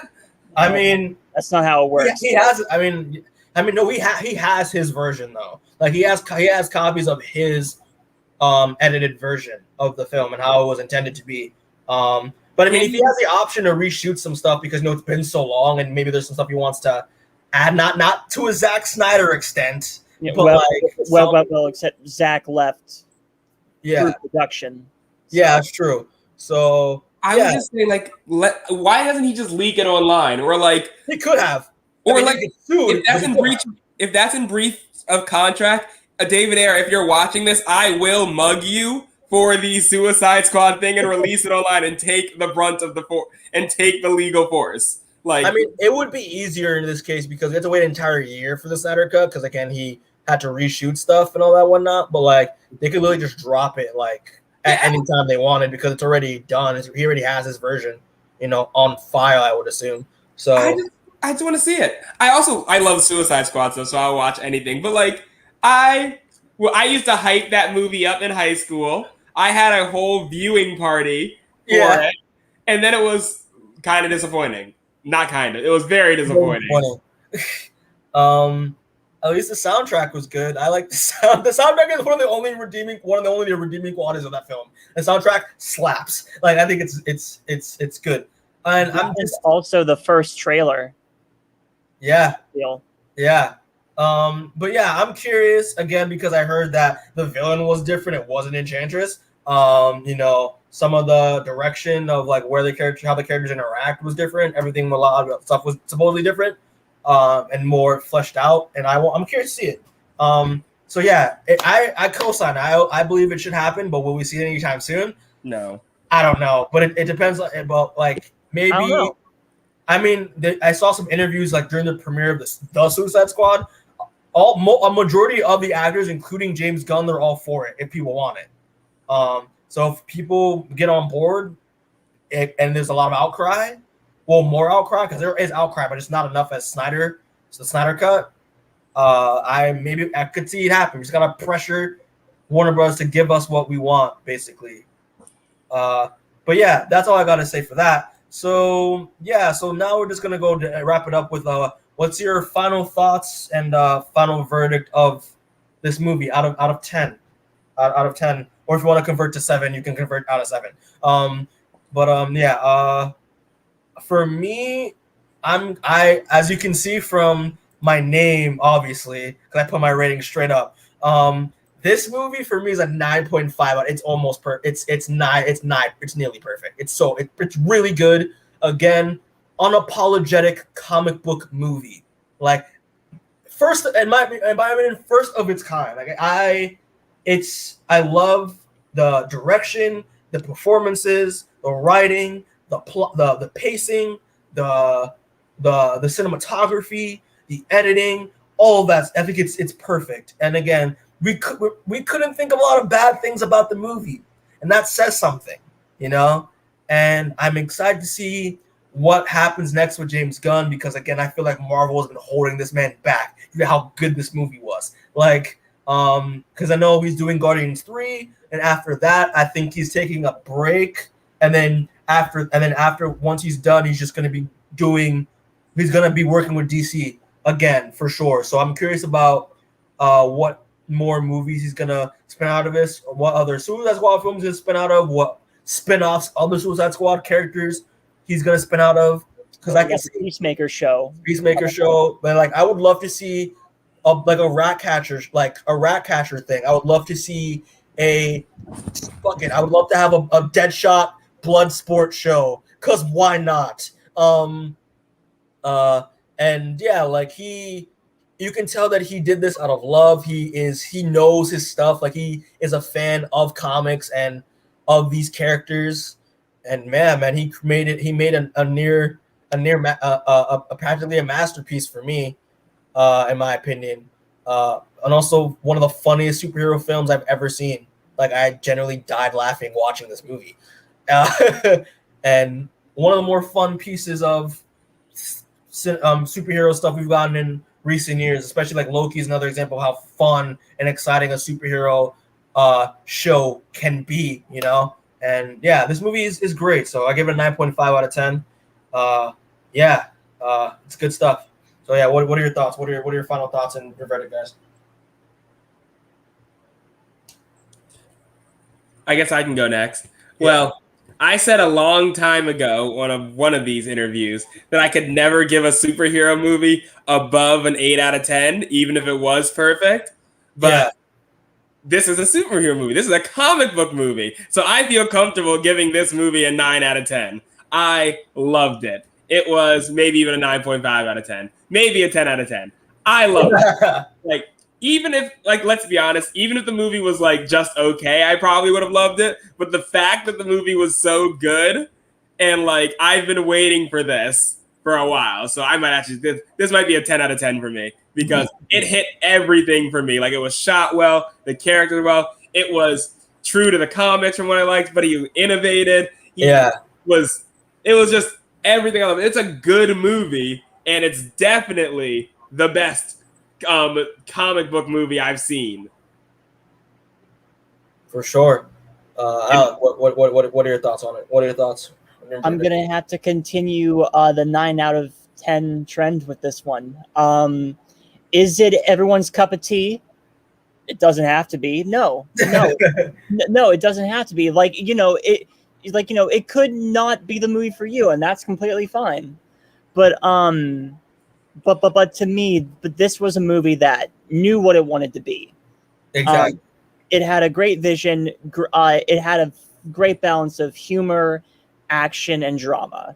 A great cast, a fun story. Like, it's a fun to watch movie. I feel like it's even more watchable than certain Marvel movies, I feel. And I am a Marvel over but DC person. So yeah. But it's a fun, watchable movie. It will make you laugh, it will make you cry, and it can it's got a lot going for it. I don't really have any complaints for it, but it's certainly a like acquired taste, especially the humor. But I thought the humor was a typical it was a James Gunn movie first and foremost. It's juvenile humor. I don't really have any complaints. I really like the movie. It's definitely a top 5 superhero movie for me. Top 3 in the DC realm for me. I would actually say the exact same thing. Like, I like top 3 favorite like DC films. Top 5 like favorite comic book films of all time. Like, this movie is I think is really good. With live action films, I think this is number 1 on both of those. Oh, really? I have some I think animated superhero movies are better, but live action, I can't think of one I have enjoyed more than this. Yeah, Mr. Brooks also said that this flick was superb, and he approves. So yeah, like I said this. I think I said this to a friend, but I said that this movie is the best DC movie we've ever gotten since Batman Begins. Yeah. Like, I love that movie to death. Like, I think that movie's fantastic. Yeah, man, the Suicide Squad, James Gunn did a really fucking good job. Again, close to the comics, but then wasn't ashamed to try new things, different things, and be creative. And I'm very excited to see what in store for him next with I think DC is the right. I think DC is the right place for him if they don't fuck with his shit. If one of those stays in their lane and just lets him do whatever. Yeah. You know? And So yeah, I guess that's where we'll close it off. So yeah, thanks for the people that were watching this or will watch this. Really appreciate it. Of course, check out all other content on the Students of S.H.I.E.L.D. one shot. We're doing a lot of these so far. We're gonna do a lot more because of a lot of shit coming out the next couple, like a lot of stuff. Which is, again, frustrating, but I'm excited to maybe go through most of those things. But But yeah, guys, thanks Alec and Freddy for joining me. I know Freddy was really looking forward to this. Yeah, thanks for having me. I love talking about Suicide Squad, and I love the movie, and I'm glad that you had me here. Yeah, for sure. Yeah, I mean, this is great. This is also my favorite discussions because this is a discussion where I'm not afraid this went to almost 3 hours, like, because I love this movie so much. So, and plus it's a great movie, so it was worth talking about it for 3 hours anyway. But yeah, thanks for people who are watching this. Check out all our other stuff. Go see this movie. Like, if we haven't addressed enough, go see this movie, Mr. Brooks. Excellent review. Keep up the great work. Thank you so much, man. We really appreciate it. He always watches our stuff because I'm in the Blood Without Fears Discord, and that's how we know each other. So like he always watches our stuff, and I really appreciate it, man, for real. But yeah, man, like watch this movie. Go on if you can go to theaters, please. I suppose that's the best experience. Supposedly to Alec's review of this movie, watch in theaters. But if you aren't safe for obvious reasons, watch on HBO Max. Because I want more shit from this, man. I don't want this just to be the end with James Gunn and DC. So, yeah, do all that stuff. Comment, like, subscribe. Who's your favorite character? What's your favorite moment in this movie? All that jazz. Tell us what you thought. Give us the deets. And, yeah, man, we'll catch y'all later. All right. Bye, everyone.